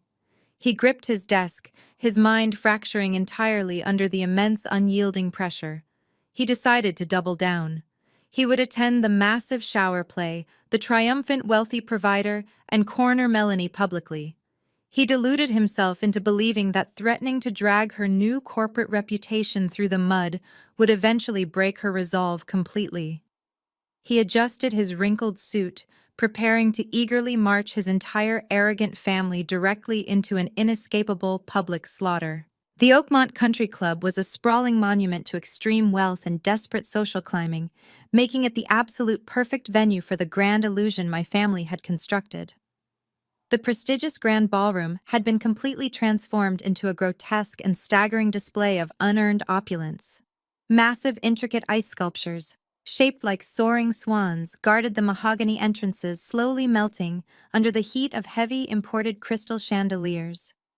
Highly trained waiters in crisp white tuxedos circulated continuously through the massive crowd, carrying heavy silver trays, offering imported beluga caviar and endless glasses of top-tier vintage champagne. A classical string quartet played a soft, elegant melody in the far corner, but their music was completely drowned out by the shrill, forced laughter of the 200 wealthy guests who had been invited strictly to witness this fabricated triumph. Courtney stood proudly at the absolute center of the grand ballroom, acting as the undisputed queen of the evening. She was wearing a custom-tailored white silk gown that clung perfectly to her remarkably flat stomach, projecting the image of a glowing, expectant mother. She held court among a large group of influential socialites and wealthy country club wives, aggressively waving her left hand during every single sentence to ensure her massive 6-carat emerald-cut diamond caught the bright overhead lighting. She loudly and confidently recounted the completely fabricated story of Brandon's massive corporate buyout. She claimed he was a brilliant, unparalleled visionary who had single-handedly revolutionized the modern tech industry with his coding genius. She lied with such practiced natural ease that the guests hung on to her every word, expressing their awe and intense jealousy. Beverly hovered right beside her favorite daughter, radiating a highly toxic, predatory pride. She wore a completely unpaid-for designer gown that cost more than my first car, and she spoke with the condescending, arrogant drawl of a woman who believed she had finally conquered the elite social hierarchy. She eagerly cornered her wealthy friends, boasting relentlessly about her new incoming wealth and making sure to explicitly mention how Brandon had finally dropped his dead-weight wife to be with a woman of actual substance. Beverly's voice echoed shrilly across the ballroom, carrying over the classical music and the clinking glasses. She was deliberately entertaining her audience with highly exaggerated malicious tales of my supposed utter demise. Beverly loudly claimed that I was currently living in a squalid, dangerous motel on the edge of town, begging for basic handouts, and completely unable to cope with my own catastrophic personal failures. She told the captivated guests that I had dropped out of college because I lacked the basic intellectual capacity to succeed in the real world, and that my pathetic attempts at software coding were nothing more than a desperate, sad plea for attention. Courtney eagerly chimed in, leaning toward the gossiping women and laughing sharply as she told them that some people are simply born to be stepping stones for actual winners. They were completely intoxicated by their own malicious lies, feeding ravenously off the shocked gasps and sympathetic murmurs of their wealthy captive audience. They truly believed they were untouchable, standing at the very pinnacle of high society. While Courtney and Beverly reveled in their fraudulent glory, Brandon stood near the crowded open bar, sweating profusely through his expensive tailored suit. He gripped a heavy crystal tumbler of dark whiskey, tossing the burning liquid back with terrifying, chaotic speed. His secure smartphone vibrated violently in his suit pocket every few minutes. Each aggressive buzz was another automated default alert from his ruthless bridge loan creditors, informing him of impending asset seizures. He forced a rigid, terrifying smile onto his face whenever a guest approached to congratulate him on his corporate success, nodding mechanically while his internal reality completely collapsed into dust. He felt like a condemned man standing directly on a trapdoor, waiting for the executioner to pull the heavy lever. Brandon kept glancing nervously toward the grand entrance, desperately hoping to figure out a way to escape the impending public slaughter he had orchestrated for himself. His chest heaved with quiet, suppressed panic attacks. He knew the massive catering bills, the floral arrangements, and the designer clothes were all charged to credit accounts that were currently defaulting. He watched Courtney order another bottle of exclusive champagne for her friends, his stomach twisting into violent knots. He wanted to scream at them to stop spending money he did not have, but he was entirely paralyzed by his own massive ego and the paralyzing fear of federal prison. He was trapped in a gilded cage of his own making, forced to smile and drink while the walls closed in tight around him. Outside the prestigious country club, the weather was crisp and clear. The heavy wrought iron gates of the exclusive property swung open to admit a vehicle that immediately commanded the attention of every single valet on duty. A sleek, pristine black Maybach glided smoothly up the circular brick driveway, its tinted windows reflecting the warm glow of the estate exterior lighting. The vehicle rolled to a silent, perfect stop, directly in front of the grand mahogany entrance doors. The head valet rushed forward, his white-gloved hands reaching out to pull the heavy passenger door open. He expected a high-profile celebrity or a massive corporate titan to step out onto the plush red carpet rolling down the steps. I stepped out of the luxurious vehicle and my polished designer heels clicked sharply against the pavement. I did not look like a broke, defeated college dropout living in a cheap motel. I did not look like a woman who had been thrown out of her home with exactly $500 to her name. I looked like absolute refined power. I was wearing an impeccably tailored high-end midnight blue designer suit that hugged my frame with sharp, aggressive lines. The fabric was immaculate, radiating a quiet, undeniable wealth that made the flashy logos and unpaid-for gowns inside look incredibly cheap by comparison. My hair was styled in a sleek, flawless blowout, and my makeup was sharp, calculated, and totally unyielding. I carried a single, elegant leather clutch that contained all the legal documentation necessary to burn their entire fabricated world straight to the ground. I did not rush. I walked up the wide stone steps with the measured, confident stride of a woman who literally owned everything in her path. The valets and club staff respectfully stepped aside, lowering their heads slightly as I passed through the heavy mahogany doors and into the grand lobby. The air inside the lobby was thick with the scent of expensive floral arrangements and high-end perfumes. I could hear the loud thumping bass of the party music and the chaotic roar of 200 guests celebrating a lie. I walked directly toward the massive double doors leading into the grand ballroom. Two uniformed attendants hurried to pull the heavy doors open for me, their eyes wide with respect for the undeniable aura of authority I projected. The heavy doors swung open, revealing the grotesque spectacle inside. I stepped over the threshold and into the grand ballroom, my posture perfectly straight, my chin held high. I did not sneak in quietly or try to blend into the background. I walked directly onto the polished dance floor, placing myself directly in the center of the massive room.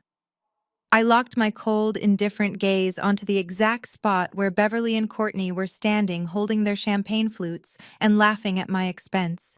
The effect was absolutely instantaneous. A guest standing near the entrance noticed me first and stopped mid-sentence, his mouth hanging slightly open. The woman next to him turned to follow his gaze, and she too froze completely. The reaction rippled across the massive ballroom like a sudden violent shockwave. The loud, boisterous conversations began to die out in rapid succession. People nudged their partners, pointing silently in my direction. The guests who had just been listening to Beverly malicious stories about my supposed homelessness stared in absolute shock at the stunning, powerful woman standing before them. The stark, undeniable contrast between the pathetic loser Beverly had described and the immaculate multimillionaire standing in the room was physically jarring. The sudden wave of silence swept through the entire venue, absorbing the laughter, the clinking glasses, and the superficial chatter. It was as if someone had pulled the plug on the entire event. Even the string quartet in the corner, sensing the massive shift in the room atmosphere, awkwardly allowed their music to trail off into nothingness. The entire grand ballroom fell completely dead silent. 200 pairs of eyes were locked directly on me, completely mesmerized and entirely shocked by my transformation and my undeniable commanding presence. I stood perfectly still, letting the crushing heavy silence suffocate the room, waiting patiently for my family to finally turn around and see exactly what kind of monster they had created. The air felt completely electric, charged with the undeniable absolute promise of their rapid and total destruction. The heavy silence hanging over the grand ballroom finally broke when Beverly pushed her way to the front of the crowd. The absolute shock on my mother face rapidly morphed into a twisted mask of violent outrage. She could not comprehend how the broken woman she had discarded was now standing before her, radiating absolute power and undeniable wealth. Beverly marched directly across the polished dance floor, her designer heels stomping aggressively against the hardwood.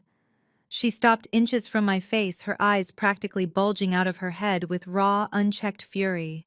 She immediately began screaming at the top of her lungs, completely abandoning her carefully crafted high society persona. She demanded to know what I was doing crashing this private event, calling me a pathetic, jealous failure who could not stand to see my younger sister finally get the life she deserved. Beverly frantically waved her hands, signaling for the country club security guards stationed near the entrance. She loudly ordered them to grab me and throw me out, claiming I was an unstable trespasser trying to ruin a beautiful celebration.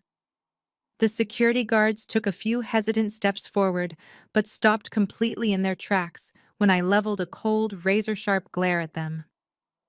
They recognized the undeniable authority in my posture and the expensive tailoring of my midnight blue suit.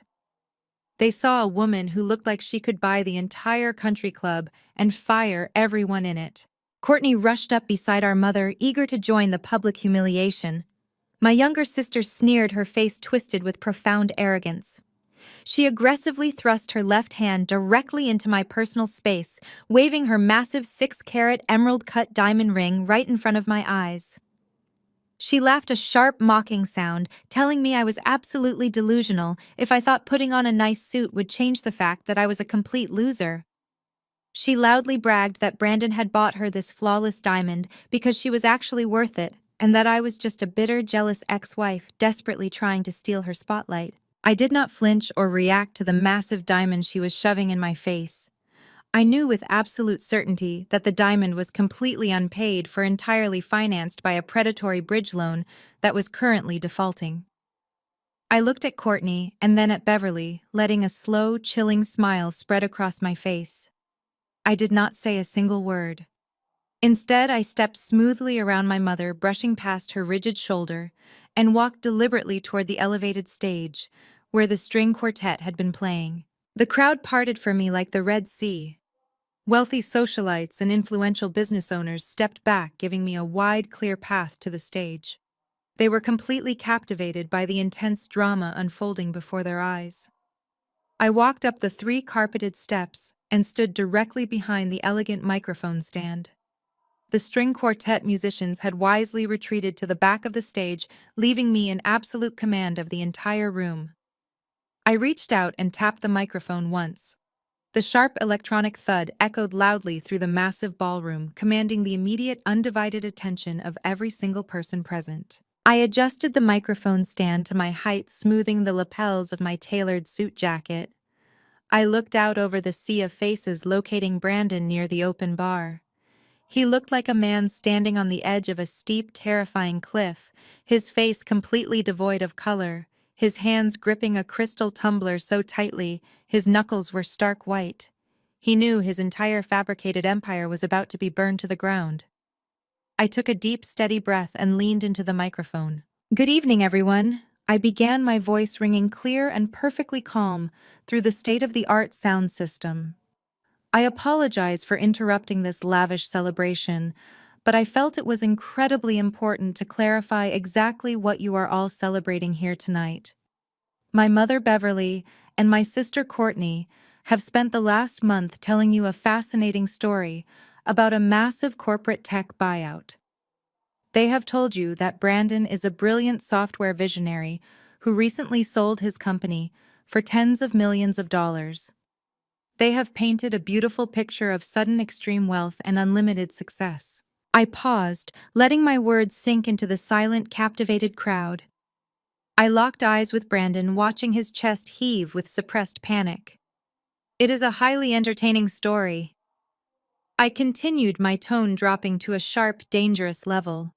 "But it is entirely fabricated. Brandon did not create any software. He is not a tech visionary. The accessibility software plugin that sparked this massive corporate interest was entirely designed, coded, and built by me. I spent 3 years developing that program from scratch, while Brandon constantly told me it was a worthless waste of time. What Brandon actually did was secretly forge my legal signature. He committed blatant corporate fraud by creating a shell company and illegally licensing my stolen intellectual property to Apex Global behind my back. The entire ballroom erupted in collective shocked gasps. People turned to stare at Brandon, who was visibly shaking near the bar. Beverly let out a loud, dramatic screech, demanding that someone cut the microphone feed, but the club staff remained completely frozen, entirely mesmerized by the unfolding spectacle. I did not stop. I raised my voice slightly, cutting through the rising murmurs of the crowd. When Apex Global initiated their buyout, they conducted rigorous corporate due diligence. Their forensic legal team easily discovered Brandon's sloppy amateur forgery. They instantly froze his fraudulent shell company out of the entire acquisition process to avoid acquiring stolen assets. He was permanently locked out. Brandon has absolutely zero money coming to him. He is currently facing a massive civil lawsuit for intellectual property theft and a highly probable federal indictment for wire fraud and forgery. The man you are all celebrating tonight is nothing more than a desperate cornered criminal. I turned my gaze directly toward Beverly and Courtney, who were standing completely paralyzed on the dance floor. Courtney's face had turned an ashen, sickly gray, while Beverly looked like she might actually pass out from the sheer public humiliation. As for this beautiful party, I continued gesturing to the melting ice sculptures and the extravagant floral arrangements, and the massive diamond ring my sister is currently wearing, and the luxury vehicles they have been heavily promoting on social media. None of it is real. I leaned closer to the microphone, ensuring every single word carried absolute devastating clarity. When Brandon realized the tech giant had frozen him out, he panicked. To keep up this pathetic illusion of wealth, he took out millions of dollars in predatory high-interest bridge loans using fraudulent proof of funds. He leveraged every single asset he had to secure cash he has absolutely no way to repay. Every drop of champagne you are drinking tonight, every caviar appetizer you have eaten, is funded by a massive mountain of toxic defaulting debt. They are entirely broke. They are currently drowning in severe financial liabilities that will inevitably force them into total bankruptcy. They have been parading around the city treating service workers like garbage and mocking my supposed failure, all while standing on a rapidly collapsing house of cards. I let the weight of their total financial ruin settle over the horrified audience. The wealthy socialites who had been eagerly kissing Beverly cheek just an hour ago were now looking at her with profound, unvarnished disgust. No one likes being made a fool of, and my family had just made fools of the entire local elite. I took a final deep breath. But the most ironic part of this entire tragedy, I said, my voice dropping to a smooth conversational volume, is where the buyout money actually went. You see, Apex Global still wanted the software. So they legally bypassed Brandon's fraudulent shell company entirely. To secure the rights without any legal liability, they went directly to the sole original patent holder. They wired the entire $39 million buyout directly into my personal bank account.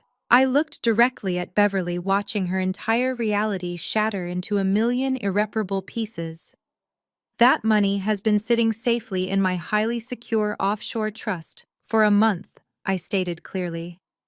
And I want to personally thank my mother for demanding I repay her $2,000 last week.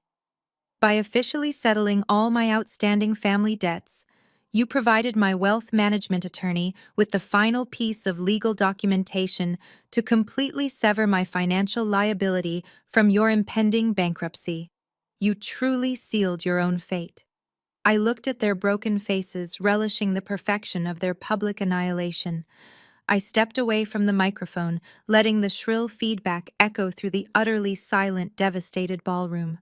The microphone feedback was still ringing in the ears of the stunned guests when the heavy mahogany doors of the grand ballroom burst open. The disruption was not a late-arriving guest or a fresh tray of champagne. It was the brutal, undeniable crash of reality tearing through their fabricated world. 3 men in dark tactical windbreakers stormed into the room, moving with aggressive, practiced efficiency. They were not country club security. The bold white lettering across their jackets clearly identified them as high-risk asset recovery agents. The head agent, a man with a thick neck and a clipboard, scanned the frozen crowd before locking his eyes directly on Brandon. He marched straight onto the dance floor, completely ignoring the horrified gasps of the wealthy socialites. He did not lower his voice or attempt to maintain any sense of high society decorum. He loudly demanded the immediate surrender of the keys to the white G-Wagon and the matte black Porsche currently parked in the VIP circle. He informed Brandon in front of 200 of the most influential people in the city that both vehicles were being actively repossessed due to severe defaults on fraudulent bridge loans. He stated clearly, that emergency court injunctions had been officially filed that very afternoon, authorizing the immediate seizure of all leveraged collateral. Courtney let out a sharp, terrified shriek, clutching her stomach as if the repossession agents were physically attacking her. She screamed at Brandon, demanding he do something, demanding he fix this massive public humiliation. Brandon just stood there, completely paralyzed, his expensive crystal tumbler finally slipping from his sweaty fingers and shattering into 100 jagged pieces on the polished hardwood floor. He had absolutely no power left. He reached into his tailored pocket with shaking hands and pulled out the keys, tossing them onto the floor like a defeated coward. The head agent scooped them up, signaling to his team outside. Through the massive floor-to-ceiling windows of the grand ballroom, the entire captive audience watched the final act of this tragic comedy unfold. Two heavy-duty flatbed tow trucks had backed into the circular brick driveway. The guests watched in absolute stunned silence as the pristine white SUV and the aggressive matte black sports car were unceremoniously hooked up and violently dragged onto the steel beds. The flashing amber lights of the tow trucks illuminated the horrified faces of the country club elite, casting a harsh, unforgiving glare on the total destruction of my family fake empire. Beverly collapsed into a nearby chair, her hands covering her face, sobbing uncontrollably as her entire social standing evaporated into thin air. She knew that by tomorrow morning, she would be completely blacklisted from every single country club charity board and elite social circle in the state. Courtney stood completely alone on the dance floor, sobbing hysterically, her massive unpaid-for diamond ring suddenly looking like a heavy, terrifying shackle. The guests began to aggressively murmur among themselves, pulling out their phones to text their friends outside the club, rapidly spreading the news of the spectacular collapse. I did not stay to watch them suffer any further. I had delivered exactly what I promised. I turned my back on the absolute wreckage and walked calmly out of the ballroom, leaving them to face the catastrophic, undeniable consequences of their own malicious greed. 3 months passed before the absolute finality of their destruction was permanently cemented into public record. The crisp autumn wind sweeping through downtown Seattle perfectly matched the cold, brutal reality that had violently consumed my former family. Brandon's arrogant house of cards did not just collapse, it was pulverized into fine dust by the relentless aggressive machinery of the federal justice system. The predatory bridge loan financiers had completely gutted his assets within 72 hours of the disastrous country club incident. They seized the suburban house, emptied his personal checking accounts, and liquidated his remaining meager investment portfolios to cover a fraction of his rapidly defaulting high-interest debt. But the civil financial ruin was merely the opening act of his total annihilation.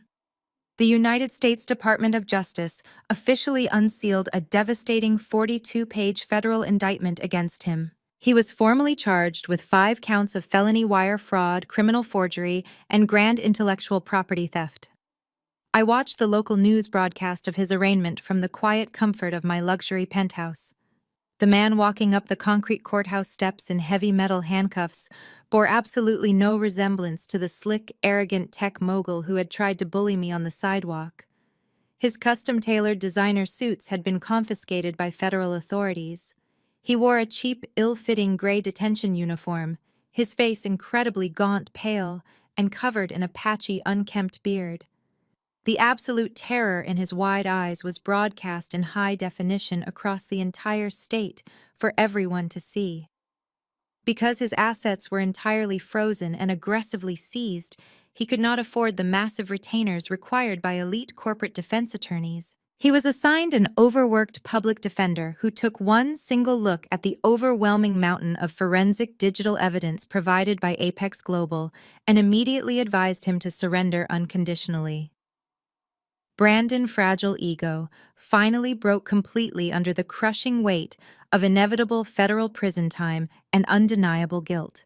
He accepted a brutal binding plea deal, pleading guilty to all major charges to avoid a lengthy, highly publicized trial that would only increase his sentence.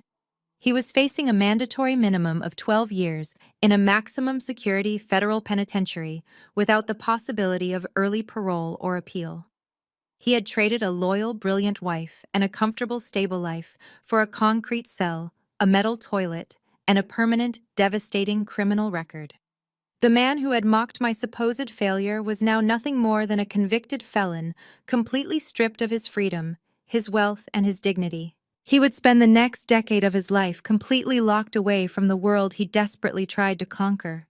His name became a cautionary tale in the tech industry, a permanent stain on the corporate landscape. He had lost everything, his freedom, his reputation, and his future, purely because his boundless greed completely blinded him to his own overwhelming incompetence. While Brandon was locked away awaiting his formal sentencing, Courtney and Beverly were left entirely alone to navigate the catastrophic wreckage of their vanity-fueled spending spree. The glittering illusion of their incoming tech wealth had completely evaporated, leaving behind a terrifying, suffocating mountain of inescapable debt.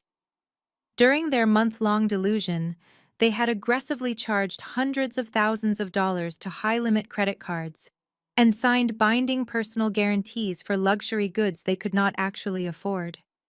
The massive 6-carat emerald-cut diamond ring Courtney had eagerly shoved in my face was forcibly repossessed by a furious high-end jeweler who arrived at their door with armed security and a court order. The prestigious boutiques where Beverly had arrogantly demanded personal shoppers and private viewing rooms officially banned them from the premises, handing their unpaid, exorbitant invoices directly over to aggressive corporate debt collection agencies. The massive catering venue and floral bills from their disastrous country club engagement party went into immediate severe default, compounding daily with massive late penalties. The collection calls began ringing from dawn until dusk, relentless automated voices and angry agents demanding immediate payment for a luxury lifestyle that had never truly existed. They desperately tried to return the expensive silk gowns, the imported cashmere coats, and the exclusive designer handbags. But high-end retail stores do not offer cash refunds for items purchased with fraudulent credit limits or visibly worn to public social events. Courtney was forced to sell her remaining authentic jewelry to predatory downtown pawn shops for absolute pennies on the dollar just to afford basic weekly groceries and prenatal vitamins. The crushing, relentless anxiety of their severe financial reality rapidly deteriorated their once tight-knit, toxic relationship. They spent their days screaming at each other in the echoing hallways of their rapidly emptying home, each blaming the other for their spectacular downfall and profound misery. The suburban house that Beverly had prized above all else, her ultimate symbol of high society status and maternal superiority, was aggressively foreclosed upon by the primary mortgage lender. She had secretly taken out a massive, risky second mortgage to help fund Brandon's initial legal defense before realizing his criminal case was entirely hopeless and the money was totally gone. When the bank eventually served the official eviction notice, they were given exactly 10 days to permanently vacate the prestigious property they had once proudly called their own. They scrambled desperately to pack their remaining belongings, stuffing their ruined designer clothing into cheap cardboard boxes, while foreclosure agents stood menacingly in the driveway, monitoring their every single move. The beautiful nursery Courtney had bragged about decorating remained completely empty, a stark, depressing reminder of the fraudulent promises that had destroyed their lives. Every single asset they possessed was legally seized, leaving them with absolutely zero financial safety net to fall back on. Their credit scores were completely obliterated, ensuring they could not even secure a standard auto loan or basic apartment lease without facing immediate rejection from absolutely every single financial institution in the state. Beverly tried desperately to reach out to her wealthy country club friends, begging them for emergency bridge loans or even a temporary place to stay while they figured things out. She quickly and painfully discovered that high society friendships are entirely conditional and utterly fragile, built solely on mutual wealth and superficial status. The women who had eagerly listened to her malicious gossip and toasted her supposed success completely abandoned her the exact second the fraud scandal broke on the evening news. The country club board of directors officially revoked her long-standing membership, citing the massive public embarrassment of the vehicle repossession incident and her severely unpaid membership dues. Her desperate phone calls went straight to voicemail. Her frantic, pleading text messages were left unread and entirely ignored. Former friends actively crossed the street to avoid walking past her in the local grocery store, refusing to make eye contact or acknowledge her existence. The total social isolation was absolute punishing and entirely inescapable. They were completely toxic pariahs in the very community they had tried so ruthlessly to dominate and control. With absolutely no money, no remaining liquid assets, and no friends willing to help, they were forced to hire a cheap discount moving company to hastily clear out the foreclosed suburban home. They watched in sheer agonizing despair as bank-appointed corporate liquidators ruthlessly auctioned off Beverly expensive antique furniture, imported rugs, and fine china to satisfy the outstanding legal judgments against them. Stripped of all their worldly possessions, they were forced to rent a tiny, cramped two-bedroom apartment in a run-down, decaying complex on the far industrial edge of the city. It was exactly the kind of squalid, depressing living situation Beverly had maliciously mocked me for supposedly inhabiting just a few months prior. Courtney, now heavily pregnant, spent her days crying uncontrollably in a cramped, humid bedroom, entirely abandoned by her fraudulent criminal husband and completely rejected by her former glamorous social circle. The wealthy, effortless future she had eagerly betrayed her own sister to secure had permanently transformed into a claustrophobic, waking nightmare of crushing poverty and inescapable public shame.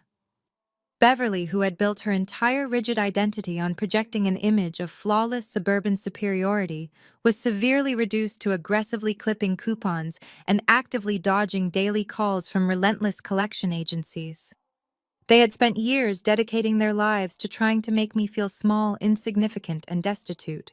Through their own unrestrained malicious greed and boundless blinding arrogance, they had manifested that exact miserable, terrifying reality entirely for themselves.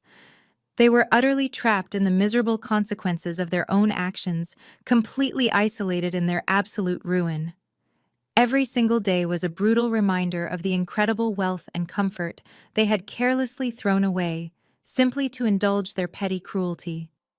Their punishment was not just the complete loss of their financial stability, but the permanent, inescapable knowledge that they had actively engineered their own spectacular and irreversible downfall, perfectly handing me the ultimate satisfying absolute victory. I sat at my massive mahogany desk, reviewing launch protocols for our newest accessibility suite.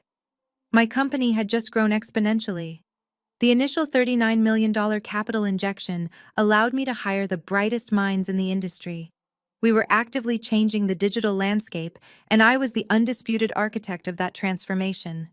I wore a tailored crimson blazer projecting absolute authority. My mind was focused entirely on the future, unburdened by ghosts of my past. My intercom buzzed, cutting through the silence. It was my head of security, a former military officer named Reynolds. His voice was strictly professional but carried a faint trace of tension. He informed me two women were causing a disturbance in the lobby. They were aggressively demanding to speak with the chief executive officer, refusing to leave. They claimed to be my mother and sister. A profound sense of absolute calm washed over me. I did not feel the familiar spike of anxiety that used to accompany interactions with my toxic family. I simply felt the cold, detached curiosity of a scientist observing a failed experiment. I told Reynolds I would be right down. I smoothed the lapels of my crimson blazer and walked confidently toward the private executive elevator. The ride down took exactly 45 seconds. I used that brief window to center myself entirely. I was no longer the frightened, discarded wife holding a cardboard box. I was a multi-millionaire tech founder about to deliver final, absolute closure to the darkest chapter of my entire existence. The elevator doors slid open, revealing the expansive sunlit lobby of my corporate headquarters. The floor was polished Italian marble, and the walls were lined with sleek digital displays showcasing our software solutions. Standing directly in the center of this modern, opulent fortress were Beverly and Courtney. The sight of them was genuinely jarring. They looked completely broken, stripped of the arrogant high society gloss they had so desperately tried to project just a few months ago. Beverly wore a faded beige trench coat that had seen better days. Her previously immaculate highlighted hair was limp, showing stark gray roots. Her posture, once rigid with profound condescension, was now hunched and utterly defeated. Courtney stood beside her, heavily pregnant and looking absolutely miserable. The flawless designer gowns and the massive fake diamond ring were completely gone. She wore a cheap, oversized maternity sweater and scuffed athletic shoes. She looked terrified, clutching the strap of a worn canvas tote bag as if it were her only lifeline. They were surrounded by 3 uniformed security guards maintaining a firm perimeter around them. The wealthy guests at the country club had abandoned them. The predatory lenders had stripped them of every material asset.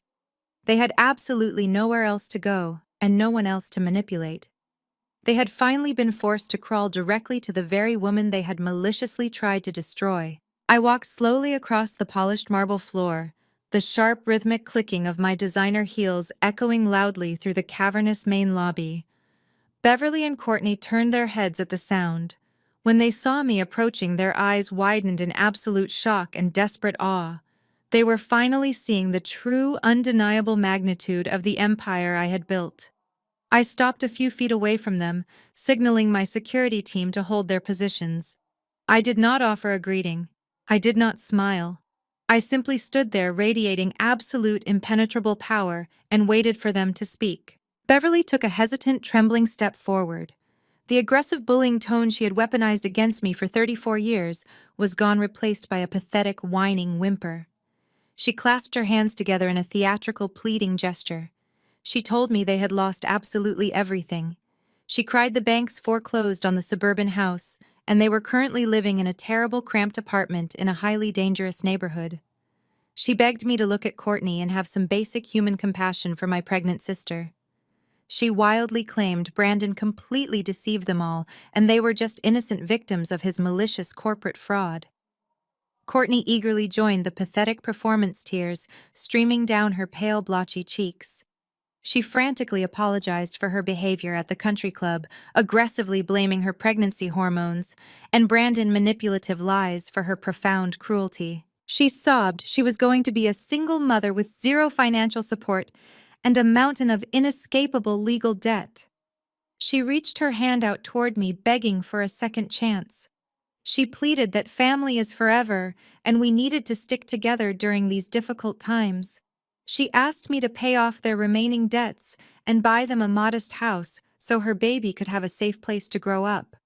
She promised they would never ask for anything ever again if I just saved them from this horrific nightmare. I listened to their frantic, desperate begging without a single ounce of empathy. Their apologies were completely hollow, motivated by financial desperation rather than genuine remorse for the devastating pain they caused me. They did not regret abusing me or trying to steal my intellectual property. They only regretted they had backed the wrong horse and lost their luxurious lifestyle. They were trying to use the concept of family they previously weaponized against me to extract my wealth. I looked directly into Beverly's tear-filled eyes, then shifted my unyielding gaze to Courtney. The silence I let hang between us was heavy, suffocating, and final. I did not raise my voice. I spoke with the quiet precision of a judge delivering an inescapable terminal sentence. I told them their concept of family was entirely conditional, built solely on utility and submission. I reminded them when I was at my absolute lowest, when my husband betrayed me, and I had only $500, they gleefully threw me out onto the street. I reminded them they publicly celebrated my supposed demise and eagerly participated in a calculated scheme to rob me of my life work. I took a deliberate step closer, ensuring my voice carried the absolute finality of my decision. I told them I built this entire empire alone, fueled by the software code they mocked and the resilience they severely underestimated. I stated clearly that my wealth, my success, and my future were permanently sealed off from them. I informed them they were standing in a building funded by the exact $39 million they greedily tried to steal from me. I watched the agonizing realization wash over their pale, broken faces. They finally understood there was absolutely no manipulation tactic, no fake tear, and no desperate plea that could possibly penetrate the fortress I had constructed around my heart. Beverly let out a loud, tragic sob, reaching out to grab the sleeve of my crimson blazer. She begged me to be reasonable, claiming leaving them on the street was too cruel a punishment for any mother to endure. She cried they had nothing left and nowhere to go. I looked at the woman who spent my entire life making me feel inherently worthless. I looked at the sister who eagerly stole my husband and actively plotted my absolute ruin. I felt a profound, deeply satisfying sense of total closure. I delivered the final devastating blow, perfectly echoing the exact cruel words my mother had used against me in the very beginning. Be realistic, I said, my voice steady and cold as ice. You need to pack your bags. I turned my back, severing the toxic tether binding me to their malicious greed for over 3 decades. I looked at Reynolds, giving a single private, sharp nod. The security team stepped forward, forming an impenetrable wall of uniforms between me and the sobbing women. Reynolds firmly instructed them to exit the premises immediately, informing them any future attempts to enter the building would result in arrest for criminal trespassing. I walked away, the chaotic sounds of their forceful removal fading into the background. I stepped inside the private metal car, pressing the button for the top floor. The doors slid shut, permanently locking away the pathetic remnants of my former family. The ride up to the penthouse office felt incredibly light. I stepped out into my corporate sanctuary, walking directly toward the massive floor-to-ceiling windows wrapping around my corner office.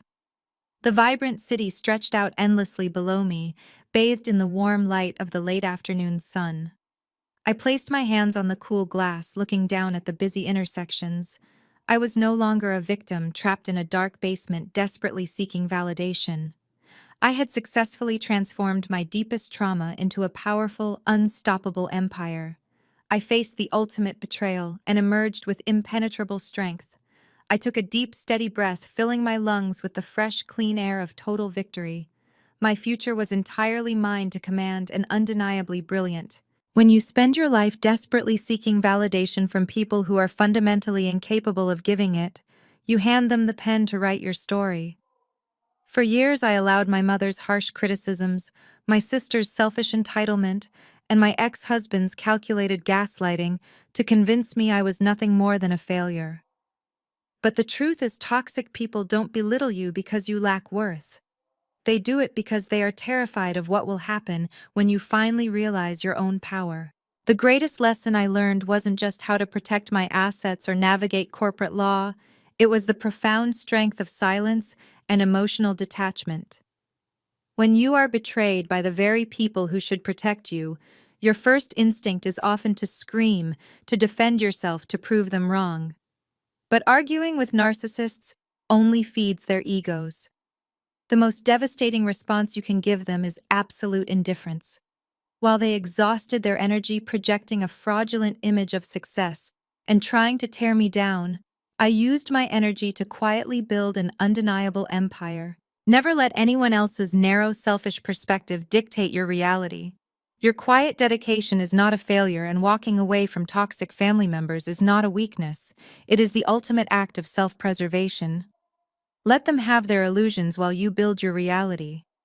Have you ever been pushed to your absolute breaking point by the people who were supposed to be your family? How did you find the courage to finally walk away, set boundaries, and build your own empire? Share your story in the comments below. I read every single one. If my journey to claiming my worth and protecting my peace resonated with you, please hit that like button and subscribe for more stories of surviving betrayal and taking back your power. Remember, the best revenge isn't destruction, it's phenomenal, undeniable success.